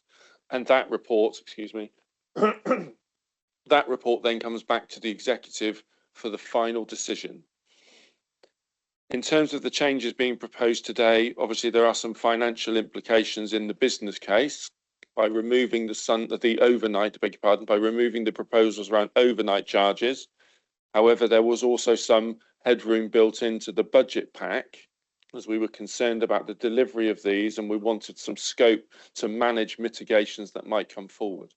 So the removal of the removal of overnight charges has an immediate cost to the budget for next year of £100,000. However, that was already scoped in. So when you compare the business case to the budget pack, there is £100,000 differential there. So that was put in place so that we could manage mitigations that might come forward.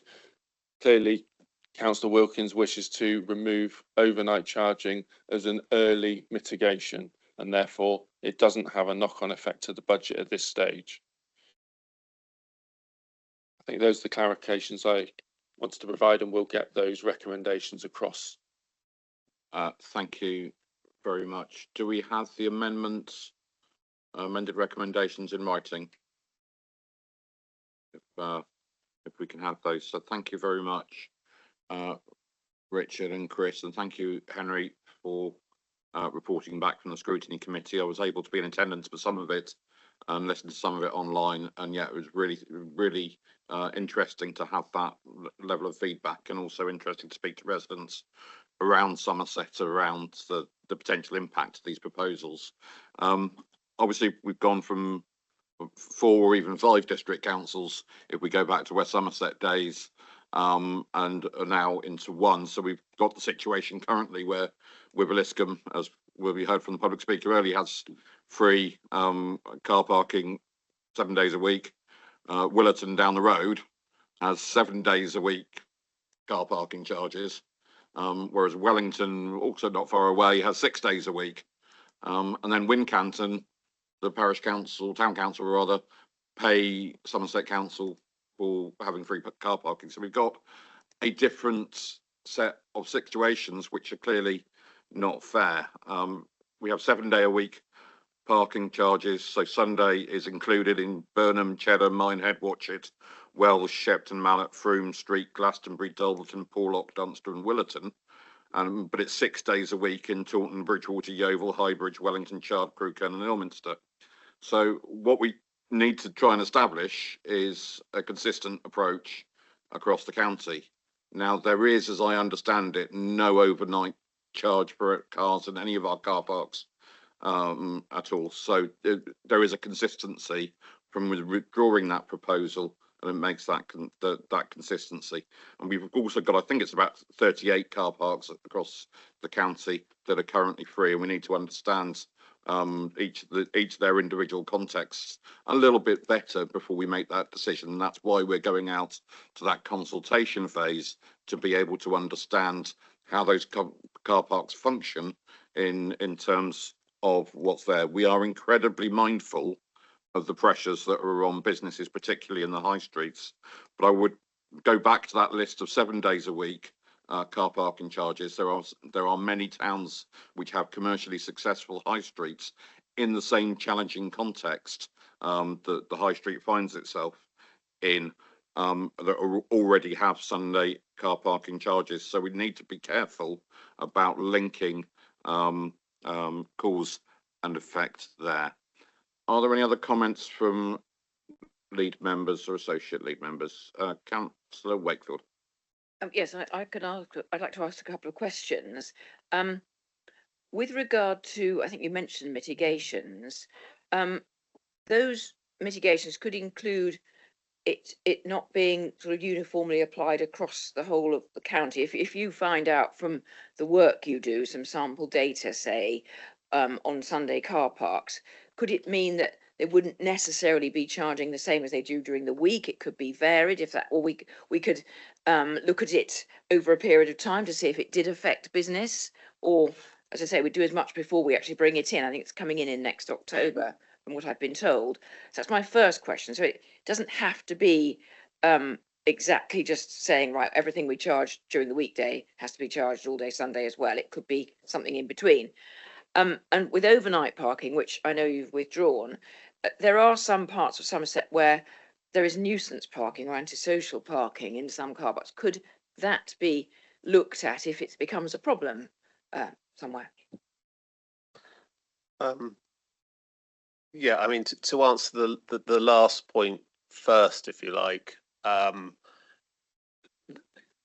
we're not going to introduce a Somerset-wide overnight parking policy practice, but that doesn't exclude, if it's desired, introducing it at some point in certain car parks, but that's not in these proposals at all. And I'm just trying to remember your other points. It was about the mitigations that we've talked about, which, as a result of the public consultation, which might happen to the introduction of the other parts of your proposals.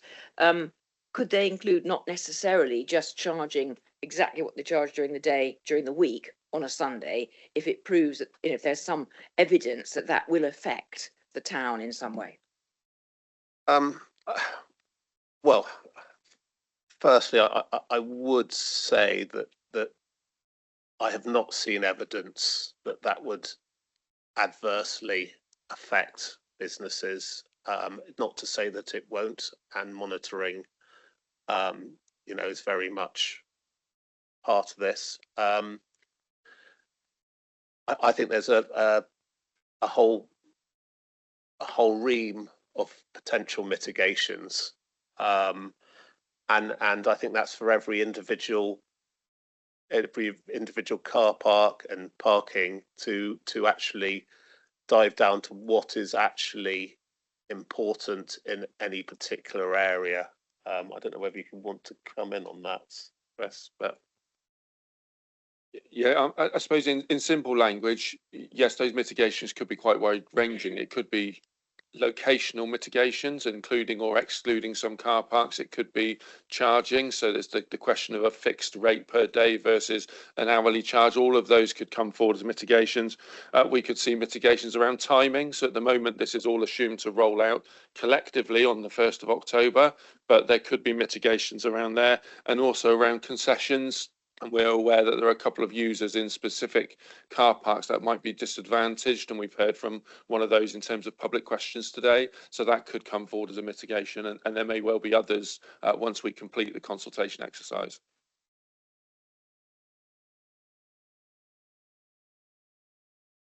Thank you, Chair. Thank you, Chair. Can you hear me all right? Yeah. Firstly, I'd like to thank Richard Wilkins, Henry Hobhouse, Chris Hall and Steve Deakin and the team for listening to all that feedback from all the quarters and making those amendments. So thank you for that. As one of the few people on the planet who failed to speak at last week's scrutiny meeting, I just wanted to say a few words and ask a question. My daily conversations with Somerset business owners and their representative groups reflect their concerns that proposals carry the potential to further impact on a sector already suffocating in what could loosely be called a perfect storm of the increase to employers' NIC, a broken UK business rate system, the wake of the cost of living crisis, and of course the stay-at-home hangover from the 2020 pandemic. I do accept the argument made in last week's scrutiny meeting that if the offerings in a town centre are sufficiently robust, people will pay the car parking fees. I recall myself visiting Bournemouth about 18 months ago and paying £15 for a 3-hour stay. Now, had I known that, I would have still gone, because the reason I went to Bournemouth was good enough that I actually didn't mind paying that. So people will pay the fees, but the timing of this paper coincides with many Somerset town centre economies already on their knees with the cocktail of toxic challenges faced by business owners. And so the car parking, I feel, needs to be managed to, in a way, incentivise and support our businesses to get people back into our town centres. Any negative public perception or charge shock during the current economic climate from the changes of these proposals will change travel habits, deter visitors, impact on the already fragile town centre economies, and of course hampering progress with inward investment. I failed to find anything in the paper referencing impact risk considerations for the businesses or the commercial sector.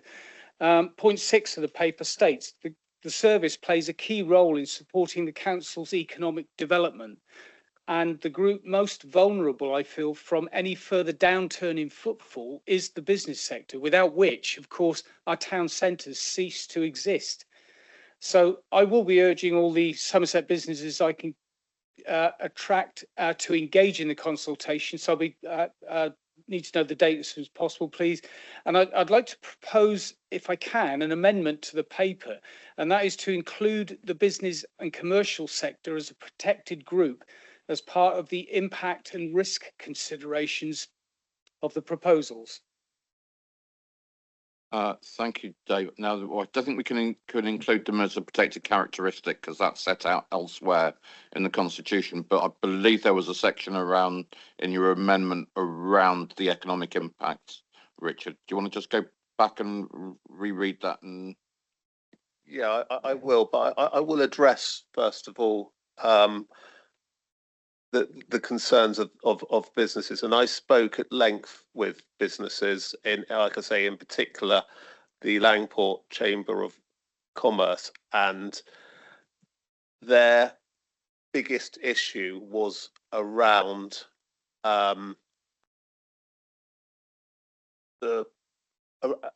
around people blocking the car park by all-day parking and in the free parking zones, and they were very supportive of a way of moving away from that, so that we can get a turnaround of vehicles and actually bring a better result for the businesses. There are a lot of questions including on where their own employees are going to park, but these are all localized issues that can only really be brought to the front during the consultation period. So let me just read. I think it was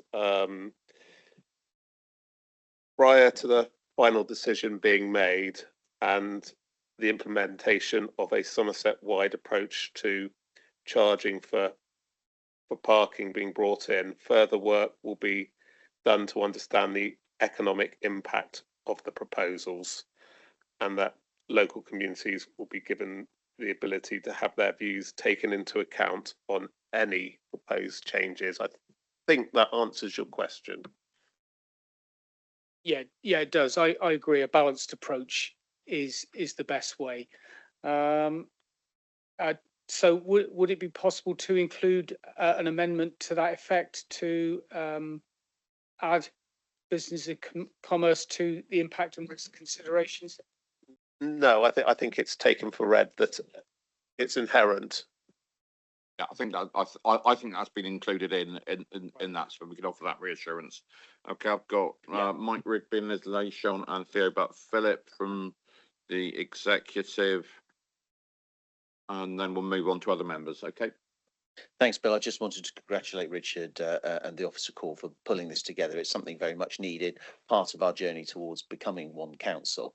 And I think Bill has very articulately set out the reasons why you can't have a completely different set of rules in different places. That's not to say we'll have the same parking fees in different places. That's perfectly permissible to have different arrangements in that respect. But the range of options on offer just doesn't make sense in one council. So really difficult piece of work, and I admire you for pulling it together, Richard, along with your officer colleagues, and I thank you for that. Thank you, Liz Lishon. Thank you. Quickly, Chair, on Appendix 4, I want to thank Richard for ensuring that the on-street limited waiting to charging, so this is the waiting bays that are limited in time, not roads where there are no restrictions at all. This is just time limited bays.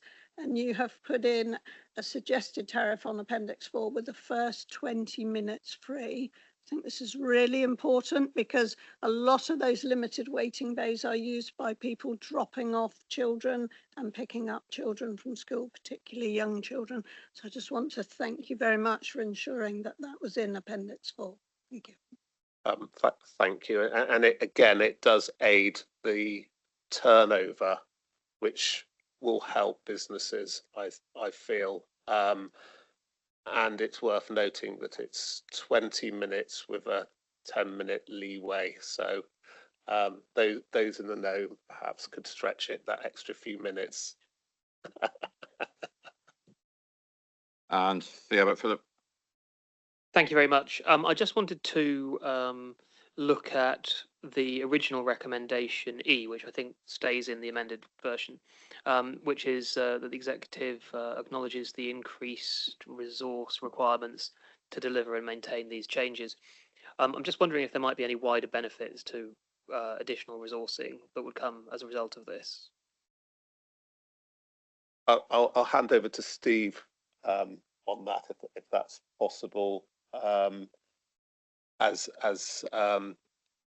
think the short answer is yes, but I'll let or Chris. Okay, I'll let Chris. I'll start it off if I may. So in section 24 of the report, it talks about, in fact, that's not section 24, ignore that piece. I'll find the list in a moment, but there are wider benefits of having an adequately resourced parking services team, not only to fulfil our legal obligations in terms of maintaining those facilities, but also in terms of being able to react to other requests by both members and the communities. So we frequently get requests to consider and consult on residents' parking schemes where there are individual difficulties in certain geographies. And at the moment, we are having to decline a number of those because the team don't have the resource capacity. So not only will this capacity build to allow us to implement these changes, and there's a lot of upfront work, as you've just heard me talk about, consultation will be on a per location basis. So there's a lot of upfront work that needs to be done here, but when we're in steady state and we have decisions in place, the team will have capacity to look at new initiatives as brought forward by either members or the community themselves. Okay, thank you for those responses. So I've got Dave Mansell, Sue Osborne, Lucy Trimnell, Caroline Ellis, John Hunt, Andy Dingwall, Francis Nicholson, Diego Rodriguez, Faye. On the basis of that, can I just ask that we keep to reasonable length of comment, because I'm normally very generous about trying to include everybody, but if we have long perorations from people, we will need to send out for sandwiches. Councillor Mansell. Thank you. I have got some comments which I'll go through quickly, and a request to make. In view of what we've just heard, though, could I emphasise a couple of things? One, that the main recommendation from scrutiny was that there should be consultation first, and also the equalities and economic impacts should be looked at first as well. So I wouldn't want that to be lost sight of. The report, there's a proposal just been made to amend it. I don't wish to get bogged down on this, but did just wish to, I feel I should mention that Councillor Wren and myself submitted an amendment to full council, and the constitution deadline is midday today. We submitted it last week and we did seek some advice beforehand. We've been told it can't go forward, which I have to say we're finding hard to quite understand the basis for it not to go forward. I can't help but notice that a amendment not too dissimilar but on a different topic to us has just been proposed. We were told ours couldn't be taken because it wasn't fair. Well, I have to say, for fairness and for other members to be able to have their constitutional rights recognised, I'm hoping that our amendment now will be allowed to be taken to full council as duly submitted. I think the difference is this is an executive meeting, not a full council meeting, but Maria. Thank you. With any budget amendment, we need sufficient time to be able to review the work that needs to be done. And I've tried to be clear about the parameters to enable us to do all of the sufficient work necessary to work up any proposals that any of the groups felt they had and wanted to consider before being in a position where I have to review them in the same way that I do the robustness of the budget that is being presented here today as part of this agenda, because any proposal must be robust to go forward. There are also other parameters. You need to be able to ensure that you're not creating a bigger budget gap and that anything that is ongoing is replaced with an ongoing in that way.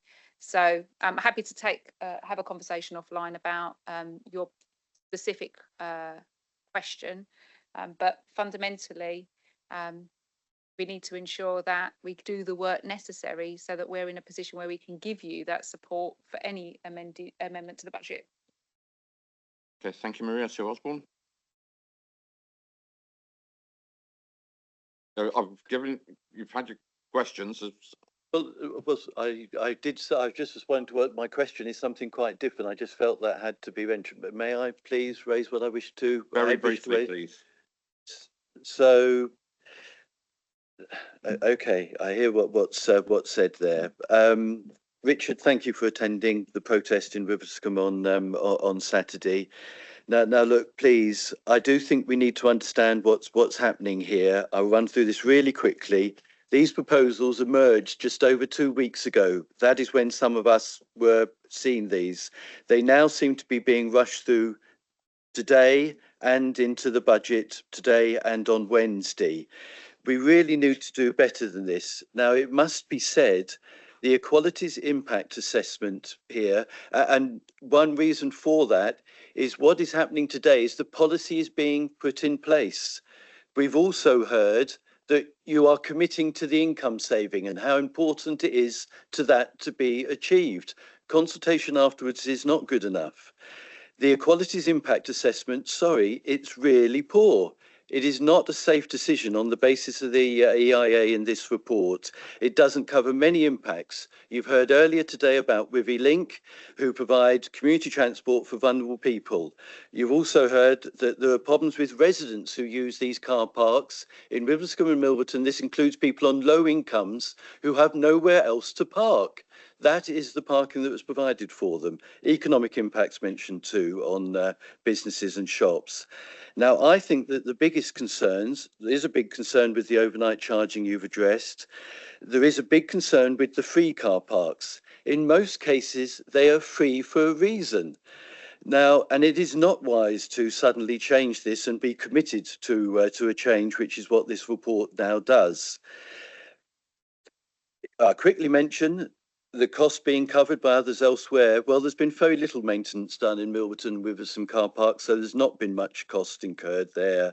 Now, what I would like to ask you to do is to consider also a delay in charging for free car parks to April 26, so the year end. So take the pressure off, because I think there is a big problem here.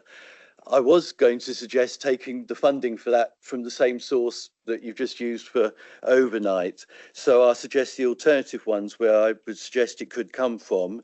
And that is either the corporate contingency budget, which has been mentioned earlier today, or from unrestricted earmarked revenue reserves.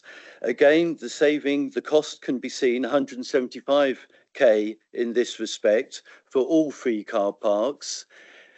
I would go with that. If you find that too big a thing, there's been a lot of concern mentioned about the free car parks in Milverton and the two in Wiveliscombe. In terms of car parking spaces, they're less than a tenth of the total.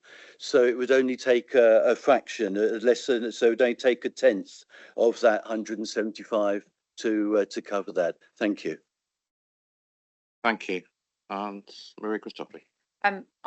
I'll respond as it not particular to parking, but with any budget proposal. The parameters for using my advice as a Section 151 officer here are that we do not reduce contingency, and we cannot replace an ongoing income item with earmark reserves or general reserves. I can't remember which one you specifically mentioned, given the financial resilience of this council and the reserves being just adequate.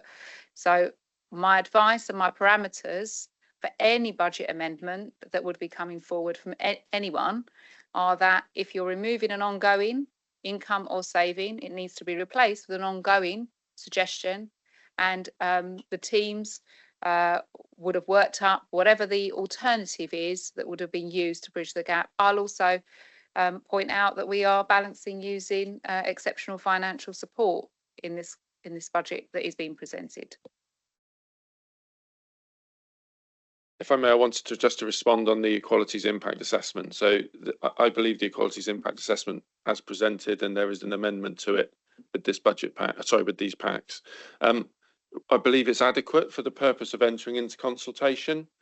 The decision will come back to executive with more defined mitigations as appropriate, and will have more specific EIA impacts assessed as part of that. So for the purposes of today's decisions, which are ultimately to enter into consultation, I do believe it's adequate, and it's been signed off internally separately to Steve and I. It's undertaken a separate and independent review from the equalities manager. I'd just like to remind you that I have or I continue to remain open to the option of city, town and councils holding dialogue in relation to paying for any changes that they don't wish to implement. And it's clear that it is not sustainable to have one part of the county paying for free parking and another not. I just don't see how that can continue to move forward, but that's my opinion. Okay, thank you. So Sue Osborne. Thank you, Chairman. I'll try and be quick. I've actually got about 4 questions, but one of them is a yes/no. Can I just clarify the position of restricted waiting bays, what you call on-street parking, limited waiting bays? Are we talking about sort of specifically marked out white line square parking bays, the variety where you can park for free for so long and then you've got to come back? Or are we talking about the lines in streets, down high streets, where the parking is marked off with dotted lines, so you get a long length along the length of the high street, and that is usually restricted, say, for anything from half an hour to an hour with no return? Is it those that we are going to be charging for now, or will that situation still remain? I just want some clarity on that, please. My second question is, did you actually look at the survey results from the economic development strategy, which we were all briefed on very recently? These were done by a consultant. And one of the things that I think I picked up and saw in there was that parking was a concern of businesses, and it's in your very own survey. So you've got evidence under your nose if you need it. What happens if the public consultation, when it happens, and I see someone has commented on the chat, what happens if the consultation delivers, for want of a better way of phrasing it, a big fat no? And finally, can executive decisions be called in? I ought to know that, but a refresher would be handy. Yeah, thank you. A few questions there, and I'll leave Steve to answer the question on limited waiting bays. But in terms of the economic development strategy and parking concerns, some of those concerns are around availability of parking. Is not necessarily simply the pricing of parking. There is conflicting data that exists around the benefit of introducing parking, as actually you create turnover of spaces rather than simply having people park in those bays or those car parks all day and actually not creating space for those who then want to spend money in our towns. In terms of, sorry, I've forgotten the last one. I'll leave Steve to do the limited waiting bays. The answer is yes. They're the ones we're talking about, to create that turnover and stop people parking there Thank you. far longer than they should be. I'm not necessarily sure the public may well have realised that. They may well likely have focused on charging in free car parks and things like that, which I know also brings in a substantial revenue for 27-28. My other question was, what happens if the consultation, when it goes public, delivers the equivalent of a big fat no? Do we still proceed? And my final question was, can executive decisions be subject to call-in? I think you're predetermining the consultation. If we said Councillor Wilkins has made it clear that his mind is open on this, and I think he's already answered that question. And can it be called in? Yeah, it can be called in. Okay. Lucia Trimnell. Thank you, Chair. So I've got a couple of questions. My first one is about the parish councils. So Wincanton currently pays for their parking. It does say in one of the paragraphs, I can't find it now, but I'm willing to look if you want. It does say that there will be some consideration as to whether those charges need to increase if it's to carry on, and that you, Councillor Wilkins, are minded to look into that. My question is, will that be done in time for them to precept next, or will you be bringing that in from October when they haven't had an opportunity to allocate that money? So that's my first question. My second question is about blue badge holders, and all my machines have gone off, which is annoying. But I noticed that in the main paper and in the corporate and resources paper in the equalities assessment, he had mentioned about parking charges for parking in chargeable spaces, you know, in car parks. But there's a supplement 8, I think it is, for this agenda, where it's not mentioned, where it just says that it's about on-street parking, and it doesn't mention that at all. So has that been changed, or do you still intend to charge for all car parking spaces for blue badge holders? And then my final question is, why does this stop here? Why does it not come to full council? Because, and that's just a procedural thing that I don't understand, because all of us as councillors will or have received emails from people about this. It's a huge decision that covers the entirety of Somerset. I'm already getting emails in from people and I don't have a say in it. So it's just 9 people on this executive who get to vote for it. And I just wondered why that was, please. Thank you. In terms of the towns or parishes, if they've received a quotation from us in terms of that compensatory payment, then obviously that will be held and that will give them time to precept in future years. In terms of blue badges, that is an element that was in the equalities impact assessment. You're quite right. The supplementary EIA published for this pack does not include it. It was a copy and paste error. Can only apologise. It's not part of the policy change today, so no change to the current blue badge charging process. There are some differentials, but it's a bigger issue for us to deal with than simply within this budget pack. And in terms of the exec decision, well, ultimately, it is an executive decision to change or implement charges. It will obviously filter into the budget pack for full council, but the decision is an executive one.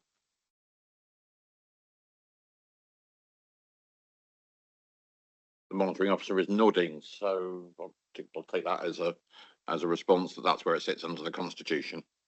Okay, I had Caroline Ellis down next on my list, but I see she's left the call, but she's put a question in the chat. So if we could do a written response to that one. Yep, okay. And then John Hunt. Good morning, John. Good morning to you, Bill. Good morning, everybody. I'll be very, very brief. My question actually has been asked, but the answer wasn't in my opinion, satisfactory. Sorry about this, Bill, but you did say that Richard would have, after the when the consultation comes, would be open-minded when he receives the results of that. My concern is that if a very high percentage is a negative response to this when it goes through the parking issue, we know this is what's going to happen.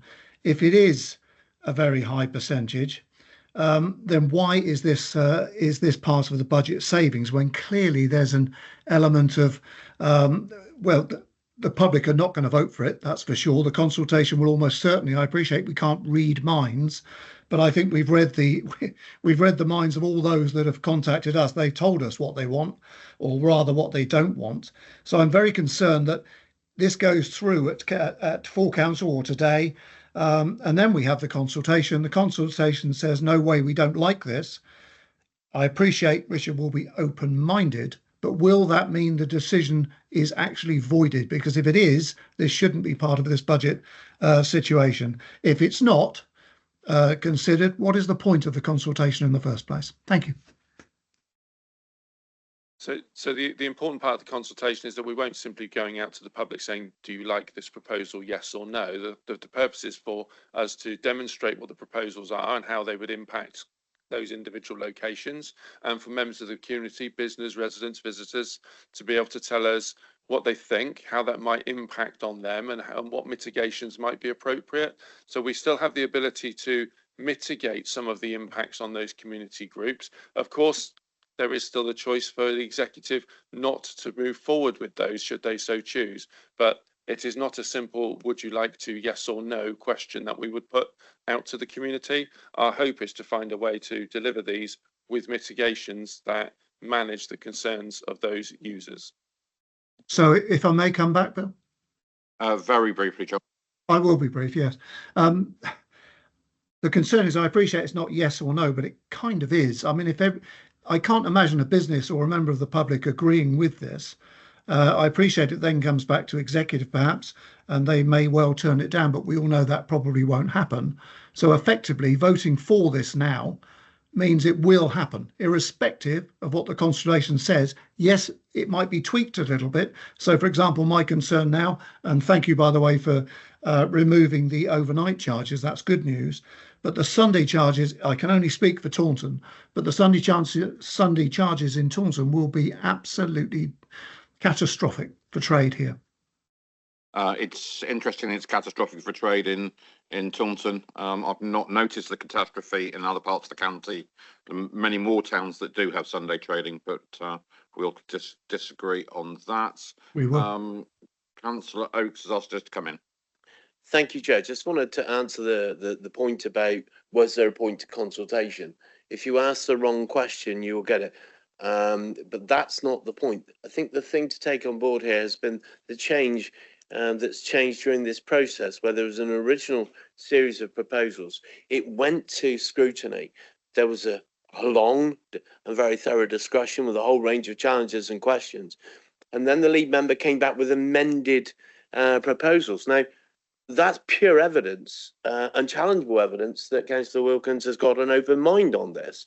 And I think to suggest otherwise is not very helpful. This is a difficult process. There are going to be lots of questions, and there is no way we can end up with it as one size fits all because of the historic nature and the geographical layout and the different economic situations across the county. So no one is going to say, do you want this? Bear in mind that the charges are elsewhere in the paper on the Monday to Friday charges for the places that do pay that won't be consulted on those charges. So, for example, in Yeovil, my electorate will not be asked about the car park charges going up Monday to Friday. But if you live in some of the much smaller areas, those areas don't pay a penny. So they're not going to be consulted on that. They'll be consulted on a proposal to change. So it is only the change. And I have to say, I've been impressed by the lead member's attitude to what is a sensitive area by the fact that he's already changed his proposals. So I think we have to give him the benefit of the doubt that he will continue to keep an open mind. Yeah, if you're not aware of them, I'd refer you to the gunning principles of consultation as well, which is generally applies to all public sector consultations as far as I understand it. Right, where have we got to? Andy Dingwall. Hello, Andy. Hello, thank you, Chair. Many questions. I'm going to try to ask as concisely as I can, and a few of them will be rhetorical for everyone here to think about as they're making their vote today. So, the first point I want to talk about is the policy talks about the importance of harmonisation of the parking policy across the county. I've not seen any compelling evidence that the people of Somerset are particularly crying out for harmonisation for this, much less that the harmonisation they would ask for would take the form of the most expensive possible option for them. And it's important as well to note that the rationale for harmonisation doesn't really stand up to logical scrutiny. We accept the case, quite rightly, very rightly, that there's differential charging in fees across the county. People value different places in the county differently when they're going to visit there. The parking charges reflect this, either by them being higher, where it might be worth more, or entirely free, where we want to encourage people into the towns. The acceptance of these differential charges show that the council understands this, understands that charges like taxes incentivise behaviour. Langport has free parking to encourage people in to visit the town. I used to live very near there. It's a beautiful town. The walks along the river are brilliant. We want people in to visit the cafes and spend money in. If we're going to give free parking to encourage that behaviour, surely the logical extension of this would be that to charge for parking would disincentivise that behaviour. Secondly, I've heard from a huge number of people, many thousands of people have signed petitions of various colours, political colours on this topic. I've heard from a huge number of people on this topic. All of them are worried about a number of things. The main thing that comes through is the impact on the high street and the impact on local businesses. So whether it's popping into town for half an hour to grab some lunch, or getting a haircut, visiting the local bakery in Langport, I'm sure, Richard, that was one of the people you went and spoke to. Businesses are worried that this is a policy that's going to be another nail in the coffin for the high streets. So my question here is, how are we able to vote today on a policy that, as we've heard, as open-minded as the lead member may be, to mitigate, there's been no proper business impact assessment? How can we make an informed and rational vote where there has been no formal and proper business impact assessment? Next is the process we've been through quite in depth now about what's going to happen next to the policy. We vote for it here, you vote for it here, it goes into the budget papers. The assumed charges, the assumed income is added into the numbers that we've been through 100 times over the last few weeks, into the budget papers. We have to send this out for public consultation. We're going to be doing that afterwards once the numbers are already baked in. As my colleague Sue has already said, if that comes back negatively, if the mitigations come back so much that we need to remove large chunks of the policy, how big a risk is that to the budget? Finally, I want you to consider this policy for really what it is. In my view, it's another tax on the residents of Somerset. We're seeing energy prices increasing. We're seeing cost of living crisis going on. We're seeing inflation going up again. We're filling a gap in our budget again by another income stream from residents picking money out of their pockets. There's already a 7.5% increase in council tax. We're already seeing insane increases in precepts from across the town councils. Precepts that are rising to cover services that are no longer being delivered by this council. How can we vote on that today with all of that in mind? Thank you very much. I'm sure it was unintentional, but I hope you weren't implying criminal activity by the phrase pickpocketing. Quite right, not intentional. I withdraw that. Thank you. Thank you. Councillor Wilkins. Thank you. Some of the points I'll let I think Maria talk over with the financial side of things. But I spoke with the businesses of Langport, and they were actually very keen on these proposals because of the turnover of vehicles that will bring more trade to them. Yes, there was a huge amount of concerns. There was a lot of questions over it, but they understood the need for a turnover, because at the moment, on a Thursday, Friday and Saturday, for instance, Langport's car parks are over brimming, and people are driving in and then driving away. They were very keen to listen to what I was bringing forward. I'll move over to Maria to answer your other question. So in terms of the proposals that are here today, that are form part of the budget report, the business cases, but these are estimates of what could happen should the proposals go forward. However, what will happen following consultation, it's absolutely right that we await the outcome of consultation, and from there the judgments will be made as to what will go forward and what won't, and then the modelling around the financials as we take whatever it is that might go forward.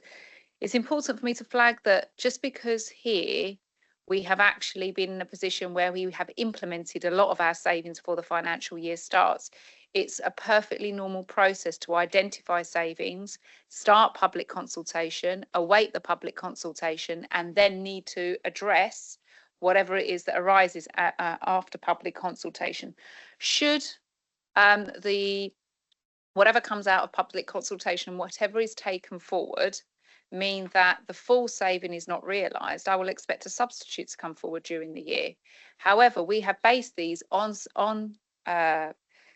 costed estimates. We don't actually know what will happen when there is when we work our way through the year, even after consultation. If I make the assumption that all of them were to go forward because consultation was positive and residents wanted this, it may be that this will yield us more than actually has been estimated in the budget. Remember, the estimates are on the prudent side, so we'd have to address that as we go forward, and if there were additional savings, we'd absolutely see them come forward in that financial year and the future financial year.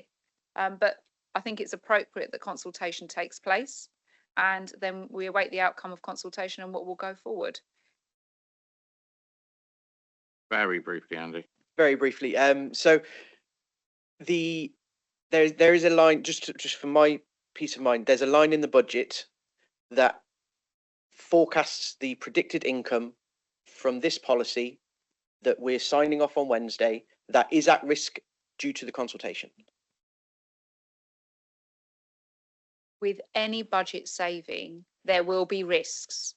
And I can't predetermine the outcome of consultation. So I can't sit here and say that residents will be positive or not positive. We have to await the outcome and see what comes out of consultation. And then the service will need to determine whether they're releasing an additional saving into the budget or indeed they're having to find a substitute to bridge. But that could be the case for any of these. We've got assumptions across growth proposals, demographic demand, a number of different things that are built into the budget. That's why this proposal, when it went into the budget, was not at the full business case amount to demonstrate that we were being prudent, that we were actually holding back items. So I hope that communicates that. Thank you, Chair. I just wanted to check on Q3, so to the end of December. The report we saw at Executive then showed current income budget for car parking of just over £13 million. Is that correct? So I've got an income figure of just over £13 million and a current expenditure budget of 5.918. I would suggest looking at those figures, but what we've got now with the amendment and with the line in the budget of 365,000, I would say that is on the cautious side of prudent. I don't think anybody is expecting a massive increase in parking income from the work we're doing. And I do know from my former life at Mendip District Council that we spent 3 years on trying to harmonise parking across the 5 Mendip towns. We made some progress, but it was slow and arduous and unpopular, and this is a kind of Groundhog Day for some of us. However, what happened at Mendip, I'm sure, is what will happen here, which was that there was due consideration given to individual communities, individual circumstances, the attraction of those places to both visitors and residents, because I think we all appreciate that some places in Somerset bring in more visitors from outside their area, and some places are more attractive to the people who live in that area and use those car parks for shopping. I think we've been cautious, stroke prudent. I don't believe that anyone should fear that this executive is taking a rash decision. Not at all. Thank you, Chair. Thank you, Liz. Francis Nicholson.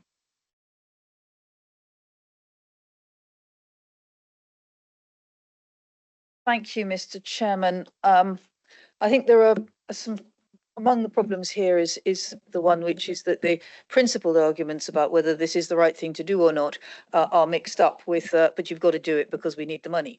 And that is a problem. One of the things that I think is an issue is an insistence on consistency, which in itself is arbitrary.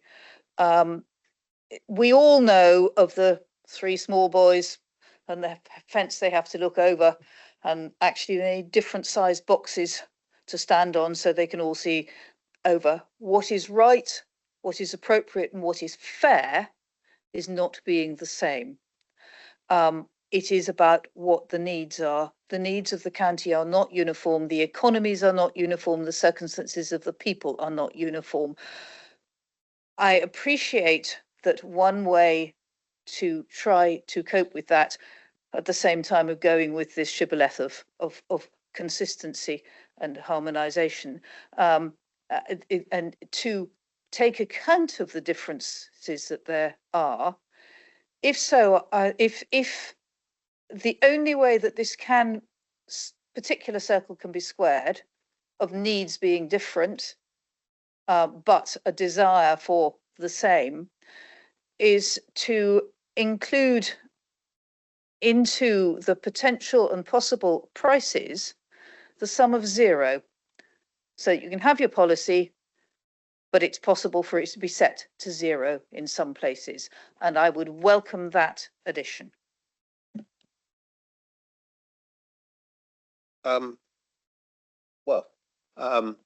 I've been very clear that where town, city and parish councils wish, it's not. Councillor Nicholson, it's Councillor Wilkins' turn to speak. Please, can you be quiet? Thank you. Councillor Wilkins. Where they wish to provide these services, I am very minded to that, and I'm very minded to any iteration along that route as well.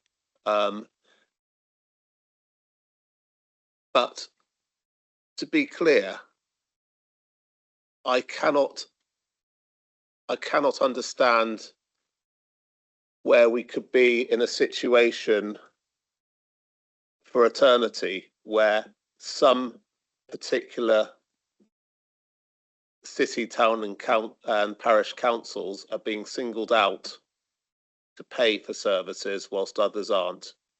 I cannot see that as a sustainable position moving forward. Very briefly. That was not the point I was making. The point I was making was that it would be appropriate for this council in its policies and procedures to include the possibility of a 0-sum charge. I think we'd just say thank you for the suggestion. Councillor Wilkins has already said he would be open-minded. Jacob Rodriguez. Thanks, Chair. I'll be as quick as I can with these points. So it sounds like Councillor Wilkins has had a conversation with his own constituents in Langport, which has spurred his arguments and his change of mind, which is brilliant. But I'd really invite him to speak to people in Bridgwater, maybe Burnham, hear about what they think, because Bridgwater isn't Langport, Burnham isn't Langport. They have their own challenges, and I'm sure that once he has those conversations with Bridgwater and Burnham, he may change his mind, his proposal again. the leader said that there are many towns who are in the same challenging context that have Sunday parking that are doing quite all right. I just want you to think about Bridgewater, and I'm being selfish, but we've had multiple roadworks in our town, which has reduced footfall, reduced trade in the town. We all know about that. And people will say it's been catastrophic for traders. Only yesterday I spoke to Nice Buns, a brilliant cake shop. It is a cake shop in the town centre. And she said in all her years, she has never had a worse 2-month start to trading. And she blamed it partly, or quite a large chunk of that, down to the roadworks and how it's put people off coming in to town. So bringing this proposal into Bridgewater will be detrimental, absolutely detrimental to the local economy. I kid you not. And he will understand that. And it will further impact what is already a catastrophic situation. In terms of numbers, I really appreciated in the report where there was great clarity in the costs and the projected income. Sunday parking was projected to bring in 300k. There was an upfront cost of 250, ongoing cost of additional resource of 236k. Chris verbally said there was a 100k cost to removing the overnight charge. What I don't like and what I would like to see is in the paper the actual proper cost figures, because a 100k verbal statement, fine, but it really helps to see the changes in the policy in the paper so we know exactly what's costing and where, because no doubt there will be an impact of the various lines. And just finally, on parish councils and town councils, I think, Chris, you slightly touched on this. Councillor Wilkins said that towns and parishes could, if they perhaps wanted to, a conversation there about paying for the free parking or covering the cost of something along those lines. I'd only just say, as far as I understand within the report, looking to bring this in by October, around October time. Parishes, Bridgewater, other towns have already set their budgets this year. No room for manoeuvre within those budgets whatsoever. So I just wonder how they expect parishes to pick up the costs if they so wish to, but have no manoeuvre. I thought that last point had already been answered, that that we can schedule that at a different time of year where city, towns and parishes wanted to have that conversation. I think it was asked before. Anyway, Chris, do you want to, or Richard? I really struggle with you doing down the businesses in Bridgewater, which are fantastic. I've spoken to businesses in Bridgewater on many occasions, you know, Bridgewater is open for business. It remains open for business, and I just don't understand where you're coming from on this. But to be clear, I've remained open to listening to consultation. That is exactly that. One issue in one part of the county would not necessarily be relevant in another part of the county. That's why individual consultation is vital on this, and that we don't just write it in, you know, to appease one part of the county because it's not right. That is the considerations that I am taking forward. But Bridgewater is a fantastic town, and the work that has been done in there will benefit it for the future. Absolutely granted, it's not an easy place at the moment, but to continually do down Bridgewater, I find offensive. Chair, just really quickly, if I may, just really quick on that point. I just want to clarify, at no point have I talked business down. I live in reality. I live in Bridgewater. My partner owns a business in Bridgewater. I completely understand the struggles because I experience it. My friends, they experience it. I'm not talking down business. I'm being realistic, which clearly, I'm sad to say, he has not shown that realistic approach that I have. And it's completely out of order. So he needs to get his facts right. Okay, start being a bit more realistic. I think we'll move on that point. Councillor Purbrick.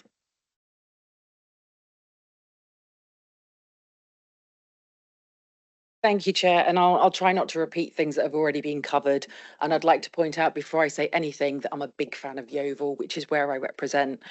And on the subject of standardisation or standards or whatever it is we're calling this approach to doing it exactly the same way everywhere, I'd like to see some consistency from the lead member for transport, because people in Yeovil need to drive on a Sunday and park in town because there are no buses. Where I represent, there aren't any buses on a Saturday to go into town. And I have older people who are stuck in their houses all weekend because they can't go anywhere. So my questions are really around the realism of the impact equalities assessment. And I'm really pleased to see it's revised to recognise the fact that this is going to damage people on low income. But I think to suggest that it's not going to be an issue for those with pregnancy and maternity, when apparently you're going to have to start paying to park in green spaces where people might be wanting to take their children or to access our environment, which is amazing for mental health, that causes me concerns. If I look at our older people who might be travelling for free on the bus, if there was one, and they're now going to have to go and pay to park to go to church, which could be their only interaction with other people during the course of the week. So I think we need to look really closely at the impact assessment on this. And one final thing with this constant, the towns and parishes can pay, to cost shunt continually to our towns and parishes is going to make it even harder for all those people with protected characteristics. There are many who are really grateful that we're going to see the Octagon Theatre reopen at some point in Yeovil. But if the council tax keeps going up the way it is, many of our lower income families won't even be able to afford to go, let alone go to the park and visit Nine Springs and all of those things. So I think we need to be really careful when we talk about standardisation. We do not have that. We are not a standard county, and many people have very articulately talked about how it's different in different places. So unless we are going to have standard access to everywhere with buses, with free car parking, with paid parking, let's not talk about standardisation. Let's talk about what's right for our county, and let's not cost shunt to those towns and parishes who are doing a really good job of trying to improve the outcomes for local people. Thank you. I could talk at length on buses and the need for improvements in buses. And I'm very happy to take that offline. Somerset hasn't got the best bus coverage, to put it mildly, but we are working to improve it. However, I think that's not really for this paper, but I'm very happy to have an offline conversation with you over in regard to buses, in particular in Yeovil, that we're working very hard to improve. I'm just conscious that Councillor Rodriguez didn't get a response to his question around the £100,000. So could I just draw everyone's attention to table 1, please? So in table 1, it talks about the implementation of a Somerset overnight car parking charge, and the £100,000 I reference is the 25-26 element of the budget. So that's where that 100,000 comes from. Okay. There were also some good points made on the equalities impact assessment there. Is anyone going to respond there, or are we just going to take that as a point that we need to be looked at in the consultation? Yes, so happy to. I mean, the EIA is sufficient for the purposes of entering into consultation. Depending what the consultation resolves and what information we get fed back from the public will obviously impact that EIA further for the final decision. Thank you. And Henry Hobbs. Thank you, Mr. Chairman. I just wanted to point out to everybody that the income from car parking cannot go straight into the budget. It has to be used on highway projects and car park maintenance.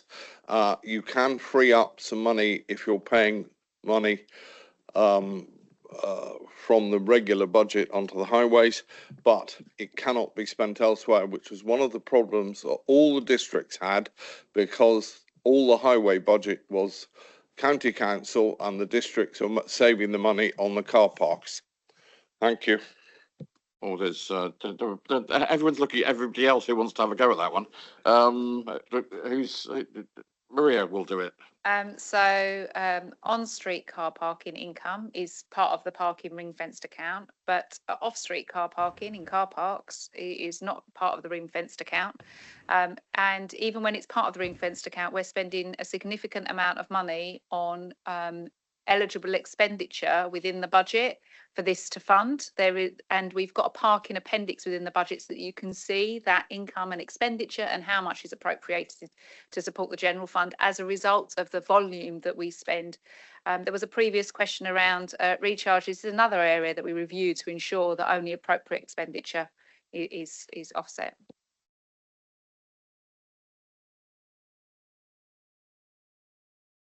Okay.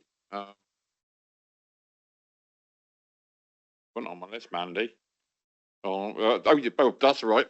I was worried I'd missed you out. Mandy, very quickly, if you as an additional one, I'll be as quick as I can. If you can be speedy, that would be appreciated. I will, following everybody else. A couple of questions. Firstly, in the Appendix 3, current free car parking, you mentioned Blue Anchor Seafront. That's not a car park to my knowledge. It's just on-street parking. So some clarity around that. The second thing is that difference between timed parking and timed charged parking. And I know Richard mentioned at length his area is very keen to have timed parking, and I support timed parking because it actually means that cars come and leave and visit. I think charge time parking is a different conversation altogether. So with regards to charged time parking, there is plenty of evidence. It's all there and available. 2 new studies published 28th of February have found that parking costs are detrimental to the high street. I'll leave that one there with you. It's there. It's all online. Absolute evidence that people do not like parking costs in their towns. My last one was actually around the forward plans, and I think what we've seen a lot of here and the unhappiness in the scrutiny and here, it's not only around the policy and the changes, but it's been that lack of flow into this decision. I've just had a look back through all the forward plans for executive. I couldn't see anything.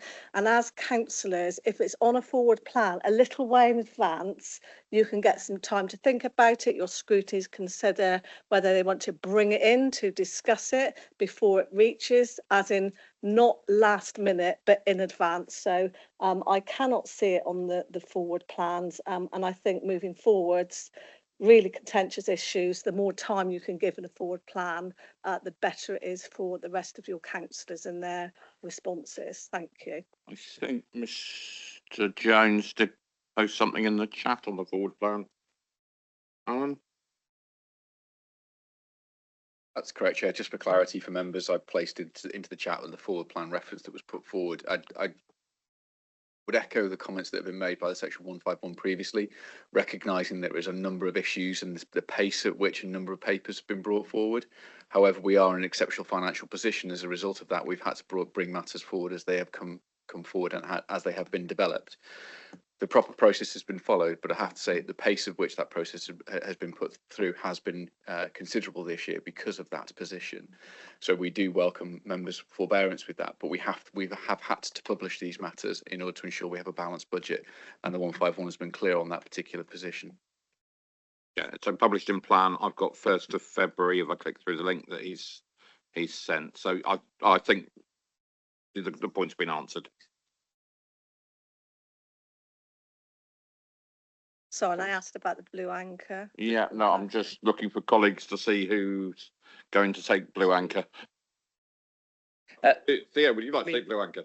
If it helps, I've just had a look on Google Maps, and there's a lovely sign that says Blue Anchor free car park.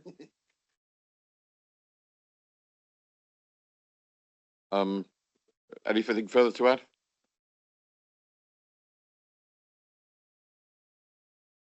An element of it is on street, and it's ended up in that appendix the way it was extracted from the database.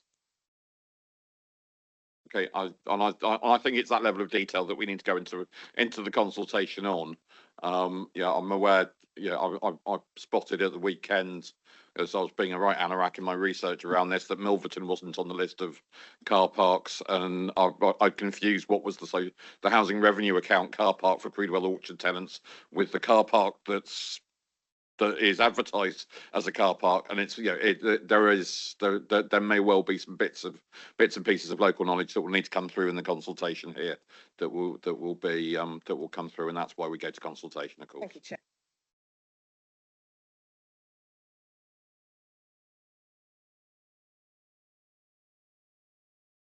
So, Councillor Wilkins has proposed an amendment to the published recommendation. Would you like me to read it? If you can pass it to me. You've put it in my Teams, have you? That's all right. Let's have a.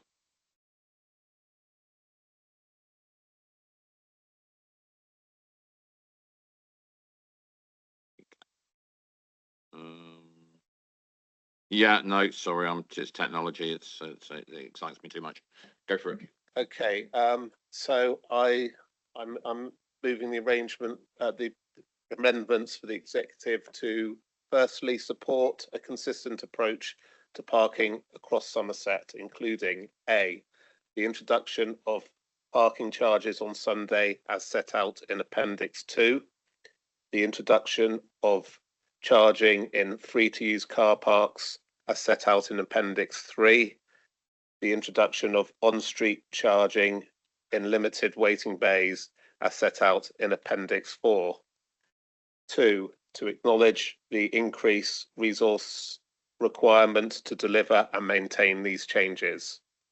3, to instruct officers to explore options for capital upgrades in parking machines infrastructure across Somerset so that all machines have cash card and phone payments options. 4, to acknowledge the feedback from the scrutiny committee and others. Further comments that A, it will not proceed with the implementation of a Somerset-wide overnight parking charge. B, prior to the final decision being made, the implementation of a Somerset-wide approach to charging for parking being brought in. Further work will be done to understand the economic impact of the proposals, and the local communities will be given the ability to have their views taken in account on any proposed changes. C, that there will be further opportunity for scrutiny to consider the changes. And finally, to note that I will continue to remain open to conversations with city, town and parish councils where they wish to pay Somerset Council in place of service users and keep specific car parks free to use. Okay, so thank you for that. I'm advised that that amendment becomes the substantive. So that's proposed by Councillor Richard Wilkins, seconded by Councillor Graham Oakes. Those in favour, please. Those against, that's clearly carried. Thank you very much. Mindful we've been going for just under 3 hours now, so we'll just have a short comfort break. Where's the clock? We'll go to 1:05. Okay, back at 1:05, please.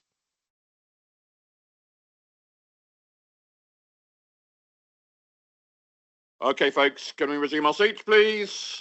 And move on to the excitement of item 8, which is our revenue and capital budget and council tax 25-26 and medium-term financial strategy 25-26.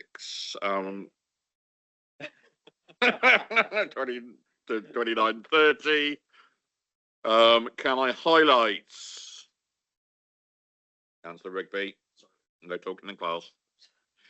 Agenda supplement 2, which is the revenue and capital budget and council tax 25-26 and medium term financial strategy 25-26 to 29-30 main report.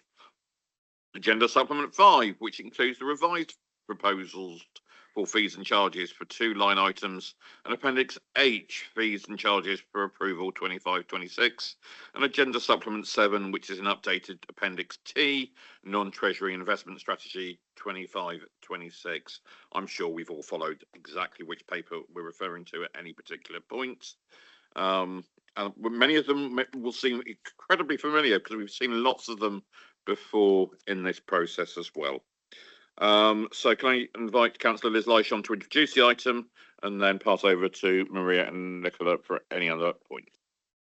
Thank you very much, Chair. With an eye on the clock and knowing that there is to be another meeting in here at 2 o'clock, which is also very important, I will try to keep my introduction brief. So in previous years, we've seen separate papers for revenue, for capital and for treasury management.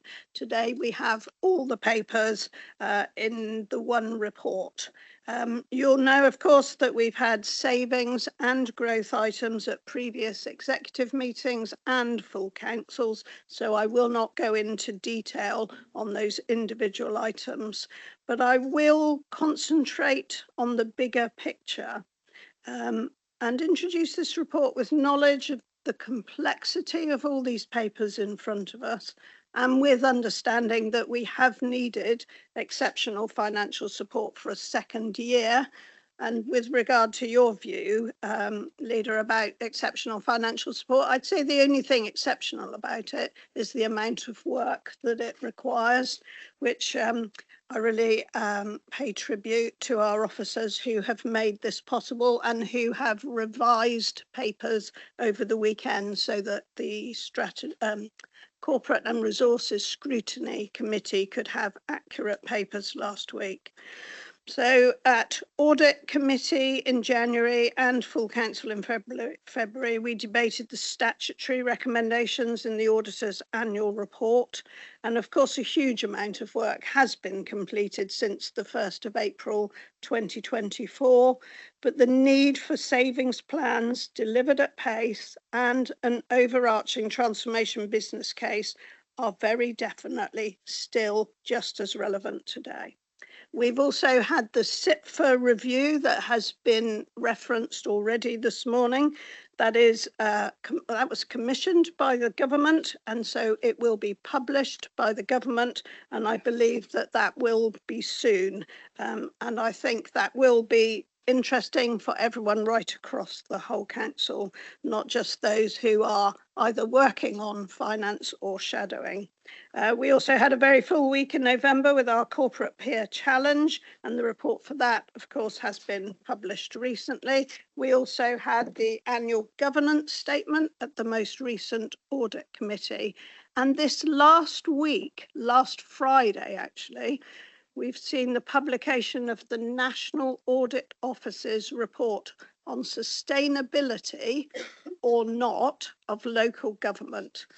So if I could just take time to read from the conclusions of the report, it includes, so first of all, it starts by acknowledging that funding has gone up for local government over the last few years. However, and I quote, while real terms funding has grown by 4% between 2015-16 and 2023-24, it has not kept pace with population growth or the demand for services, the complexity of need, or the cost of delivering services to people most in need of support. Proposed reforms of the local government finance system have been repeatedly delayed. Some services are showing the strain, and more local authorities are requesting financial support, some due to the increasing costs of delivering essential frontline services such as homelessness and social care. Despite short-term measures to address acute funding shortfalls, there has been insufficient action to address the systemic weaknesses in local government financial sustainability. Leader, I did wonder whether you'd written that for them, perhaps, because I think you've been saying exactly that for a year at least now. So I was pleased to see this on Friday because I was pleased to see it acknowledged nationally and from a body where government would take notice.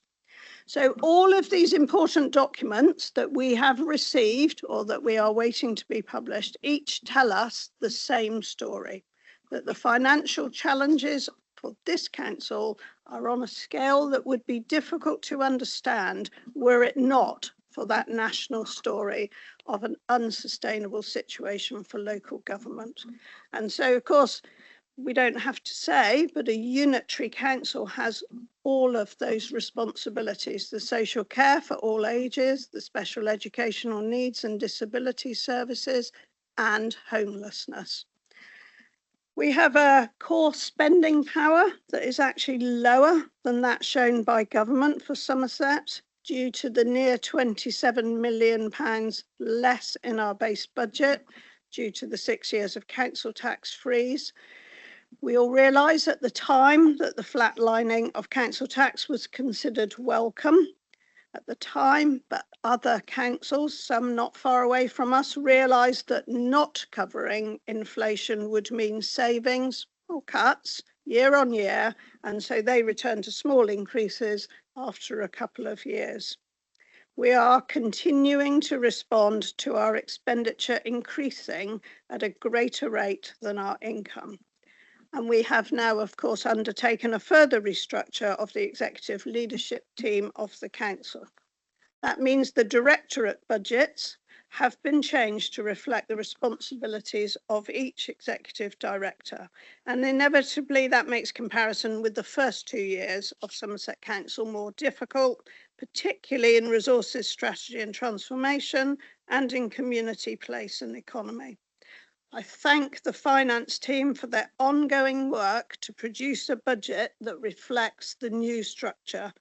And I am personally very pleased that we have a growth amount in our proposed budget to incorporate the Section 151 officer, Chief Finance Officer at Layer 2, as well as the Service Director role at Layer 3. I would also like to thank again, and I'm sure we all feel the same way, thank the ambitious and capable parish, town and city councils that have stepped forward to take on devolved services and assets, ensuring that their communities continue to enjoy facilities that might otherwise have been lost. We can see that the work of local devolution continues, and we see new savings in Appendix B1, and the TUPE of staff to local councils is included in the £34 million reduction in our pay bill, which was debated and agreed at full council on the 12th of February. So we have seen as well savings and changes come forward in Appendix B2, where we agreed changes to the council tax reduction scheme at full council before Christmas, which will be mitigated by significant funds through the Household Support Fund. And we have previously agreed staffing savings where we have had to be very careful not to double account. So the growth in both adults and children's has been greater than we predicted before the autumn budget. We've already discussed the increases in both national living wage and national insurance contributions, with the national living wage, of course, being good news for people working in, for instance, the caring professions. Changes to government grants for local authorities have benefited us in places such as the extended producer responsibility, but not in areas of rurality. And we know as well as anyone the additional costs of providing services such as recycling, waste and transport in a rural area. The 151 officer has already mentioned that exceptional financial support does not come with additional grants. It allows Somerset to raise more money in Somerset and to capitalise spending in the revenue budget. This exceptional financial support, EFS, has become less and less exceptional as more councils face an uphill journey where statutory override deadlines are bringing the cliff edge closer every year. The statutory override on the dedicated schools grant deficit may allow us to plan ahead, but the Department for Education has estimated, and I recall now, Leader, that I did remember seeing this figure somewhere. DFE has estimated that 33% of local authorities will have cumulative deficit in their high needs budget greater than their reserves when the override ends in March 26.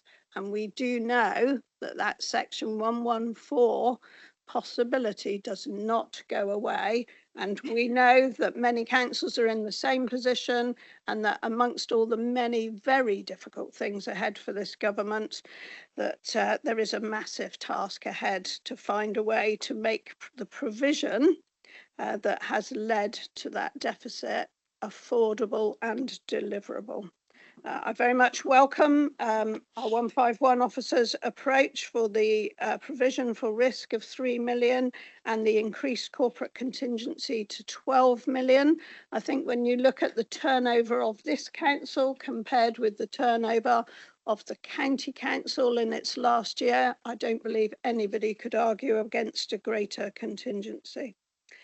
And when we get to council tax, we have to consider that our council tax is lower than neighbouring councils, particularly Dorset, where in the current year, a Band D home is about £275 lower than just across the Dorset border. We also have 65% of our homes in bands A to C.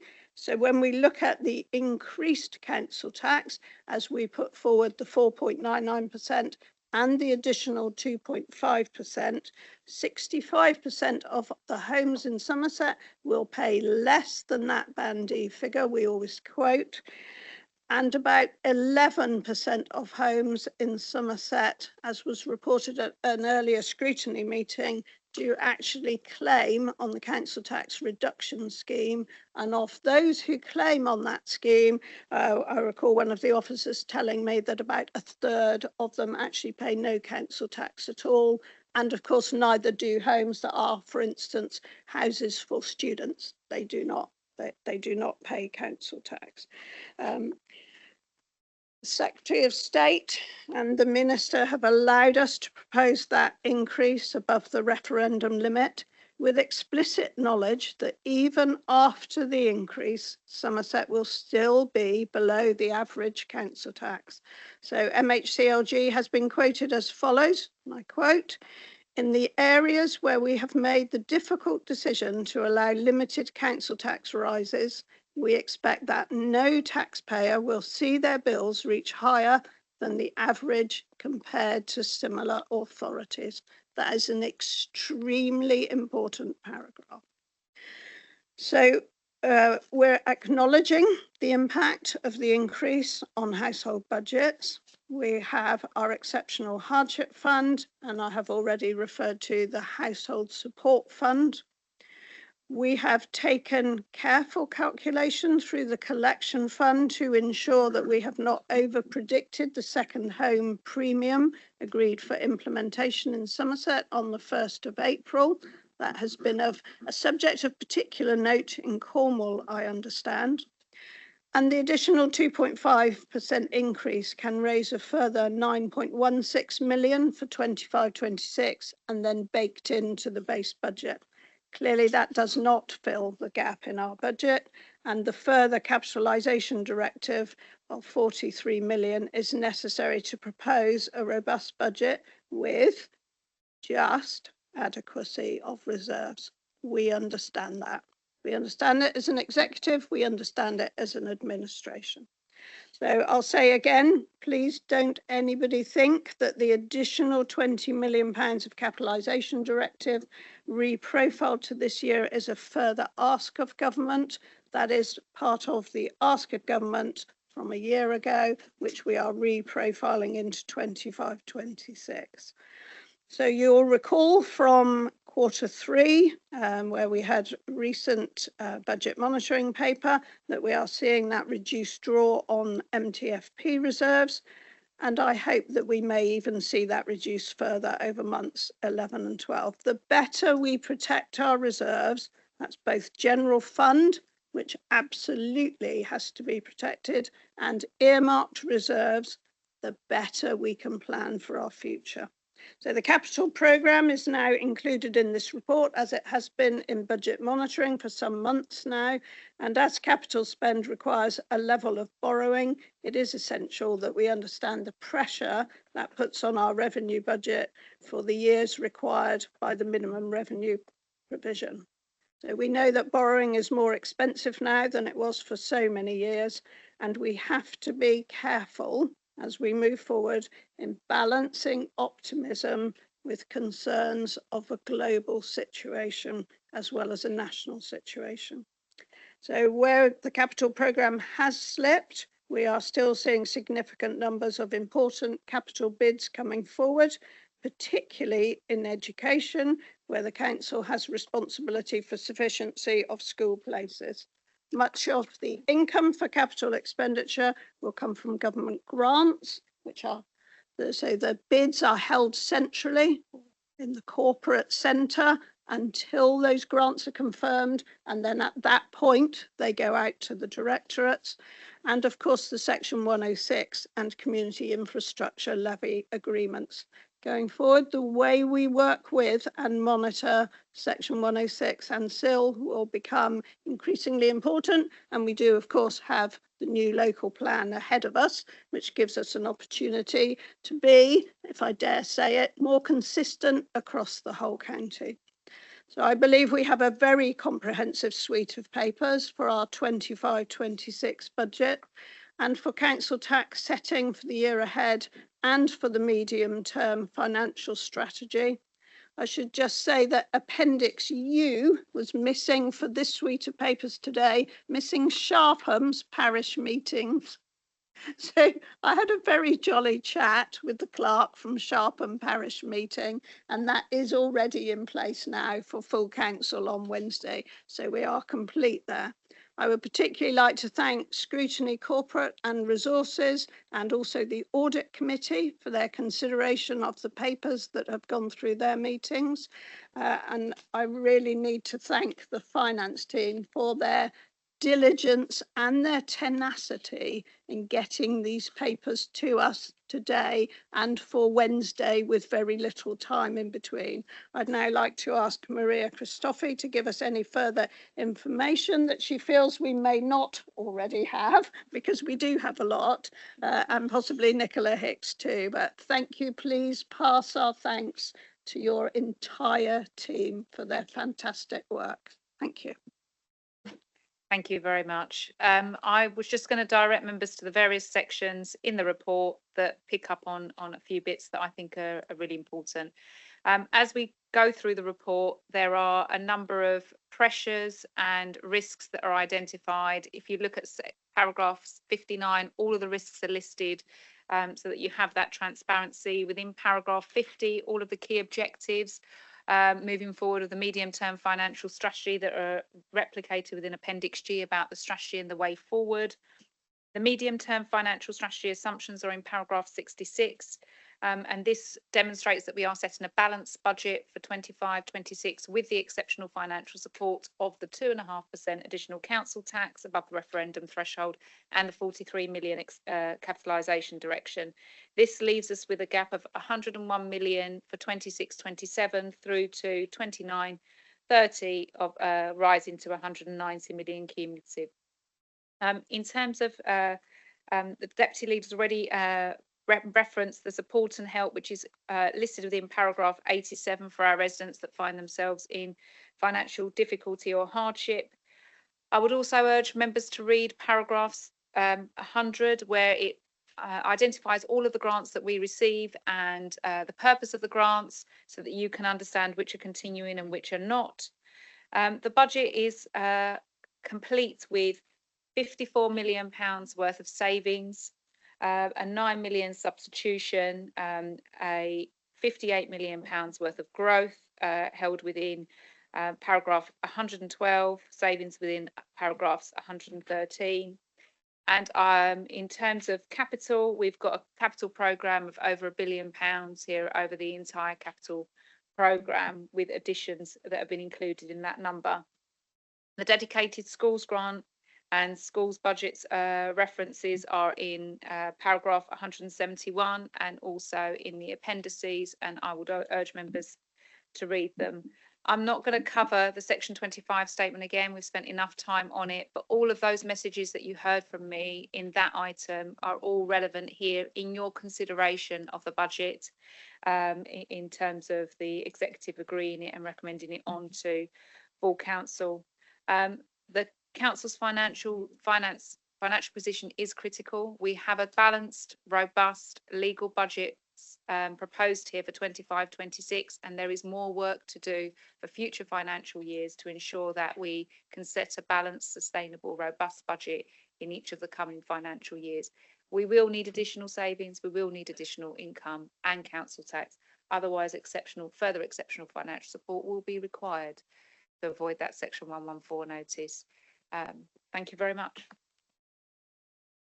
Thank you very much. Liz, Nicola, anything to add? Okay, thank you.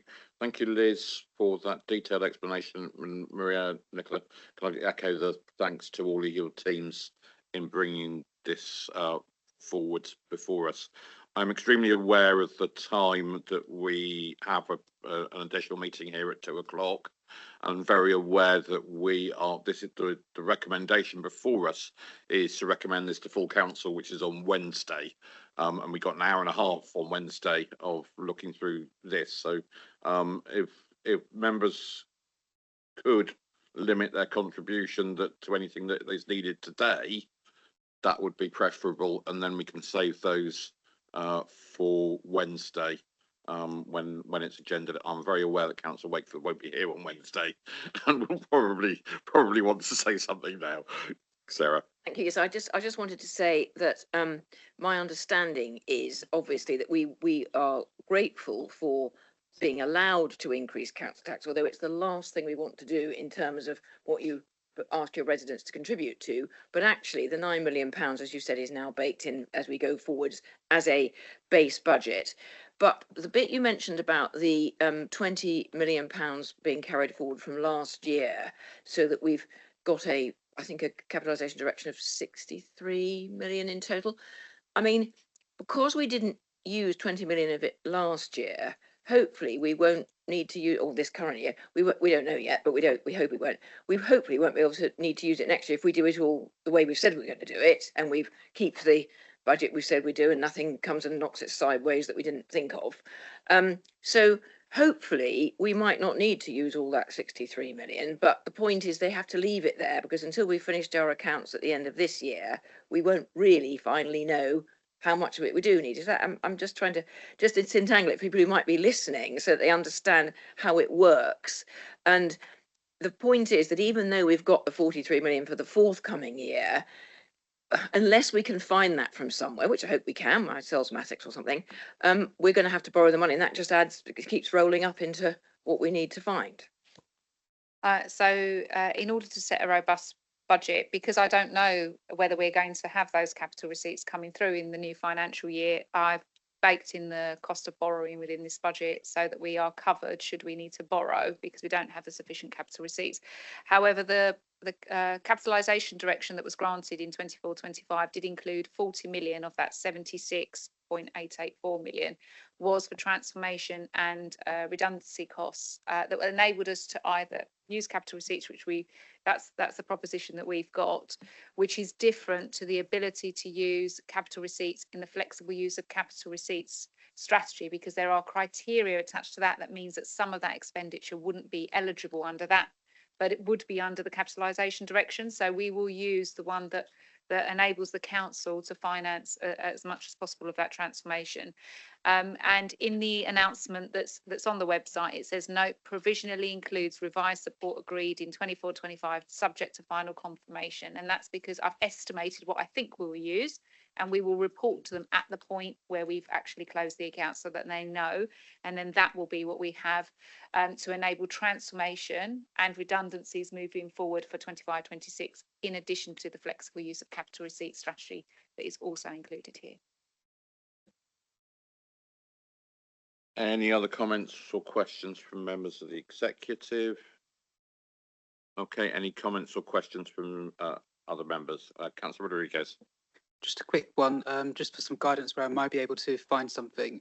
Just noting, obviously you've said that residents will still be paying less than the average compared with similar councils. Just noting 25-26, the total figure of 2438 on average. I'm just very conscious that places like Bridgewater will actually be 2666, so considerably more. So where can I find the comparative similar councils, and does that include the total figure or just the element for Somerset Council?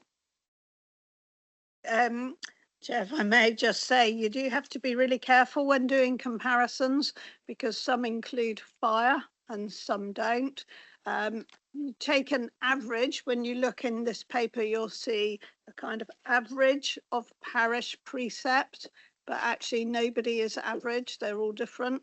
There are very, very long papers in this suite that give you every single parish, but I do spend my time trawling through other councils' full council papers to get their figures.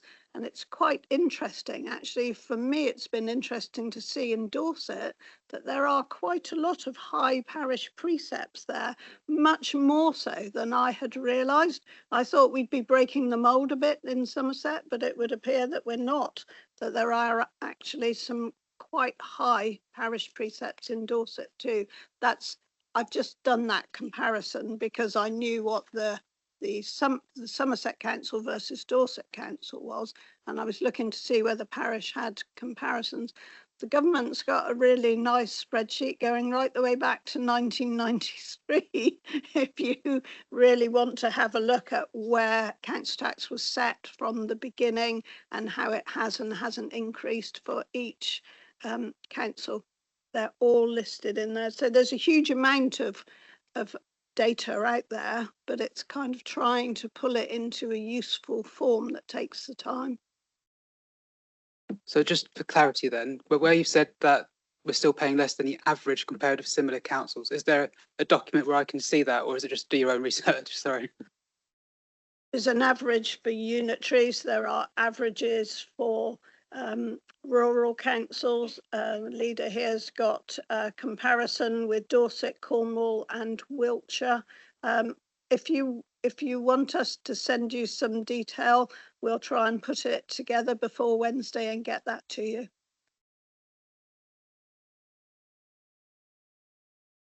Thank you. And Councillor Amanda Chilcott. I'll keep it very brief because I know it's been a long meeting. There will obviously be questions at full council. I mean, the thing that probably isn't here that I think causes a lot of confusion is the capitalisation direction, because we had last year, some carried forward into this year, some will probably be needed next year. And I think that overall view, especially when you've got that carry forward, it would be nice to have had a table showing 24, 25, 25, 26 as well. So because I think when you talk about it, and it can be a loan, it can be property sold, I think it's absolutely key to this year's budget. It was key to last year's budget, and it'll be even more key potentially moving forward. Now I know it's there in elements, but I still think there's a lot of questions and concerns around it.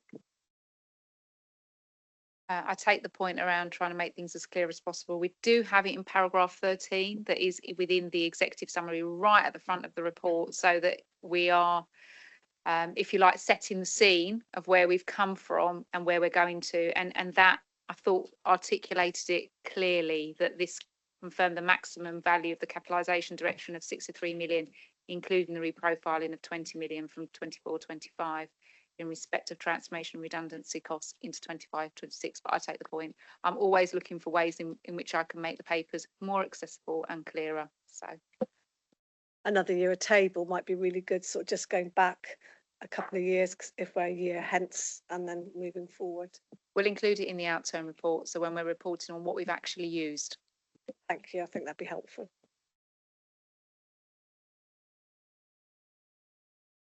Just Councillor Lee Redmond online has put the live tables on council tax from the government on online. So if anyone wants to do that little bit of research, it's there.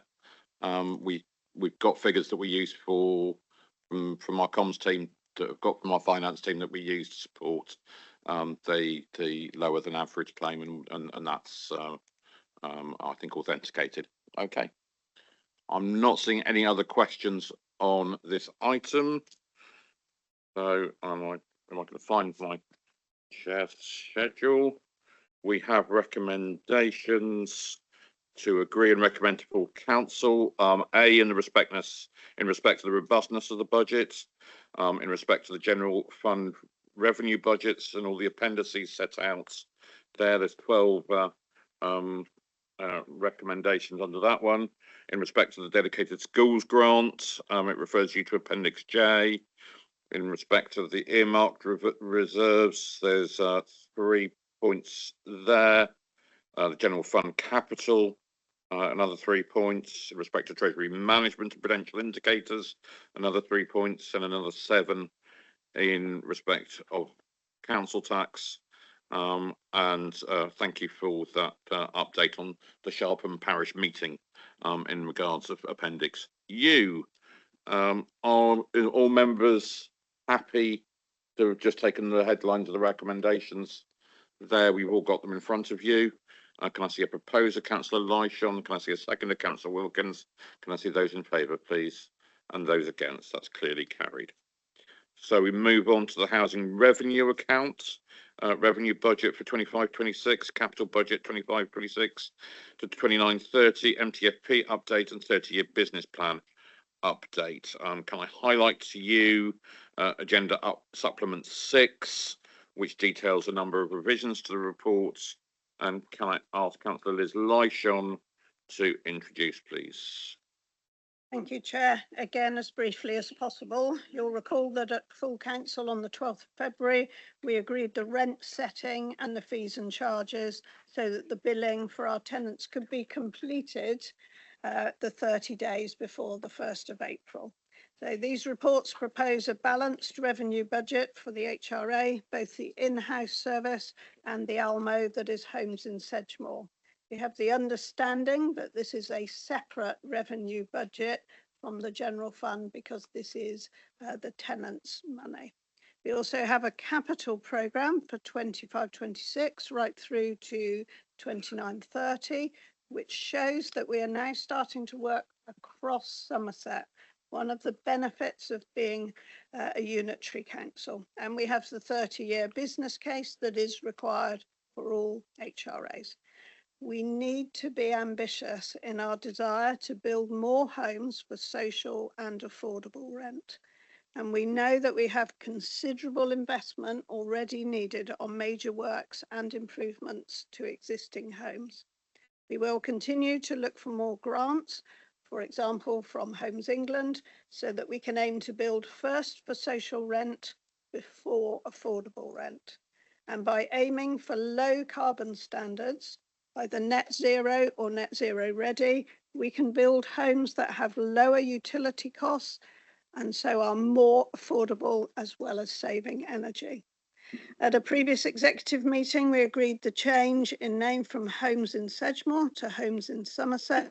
We understand that the TUPE arrangements are ongoing at present. So I'd like to hand over to Chris Hall and to Kerry Prisco, who has produced these excellent reports, to ask them if we have more detail and whether we have enough time to cover that before the next meeting. My thanks to them. And I know that Federica Smith-Roberts would pass on her thanks too, as she will on Wednesday.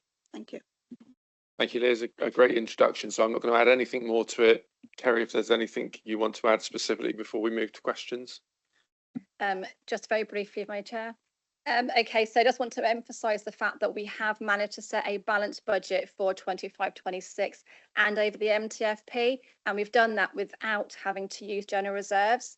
In fact, the current level of general reserves we have at present or forecasted for the year-end position can be maintained throughout the entire 30-year business plan. And that's very important to note that.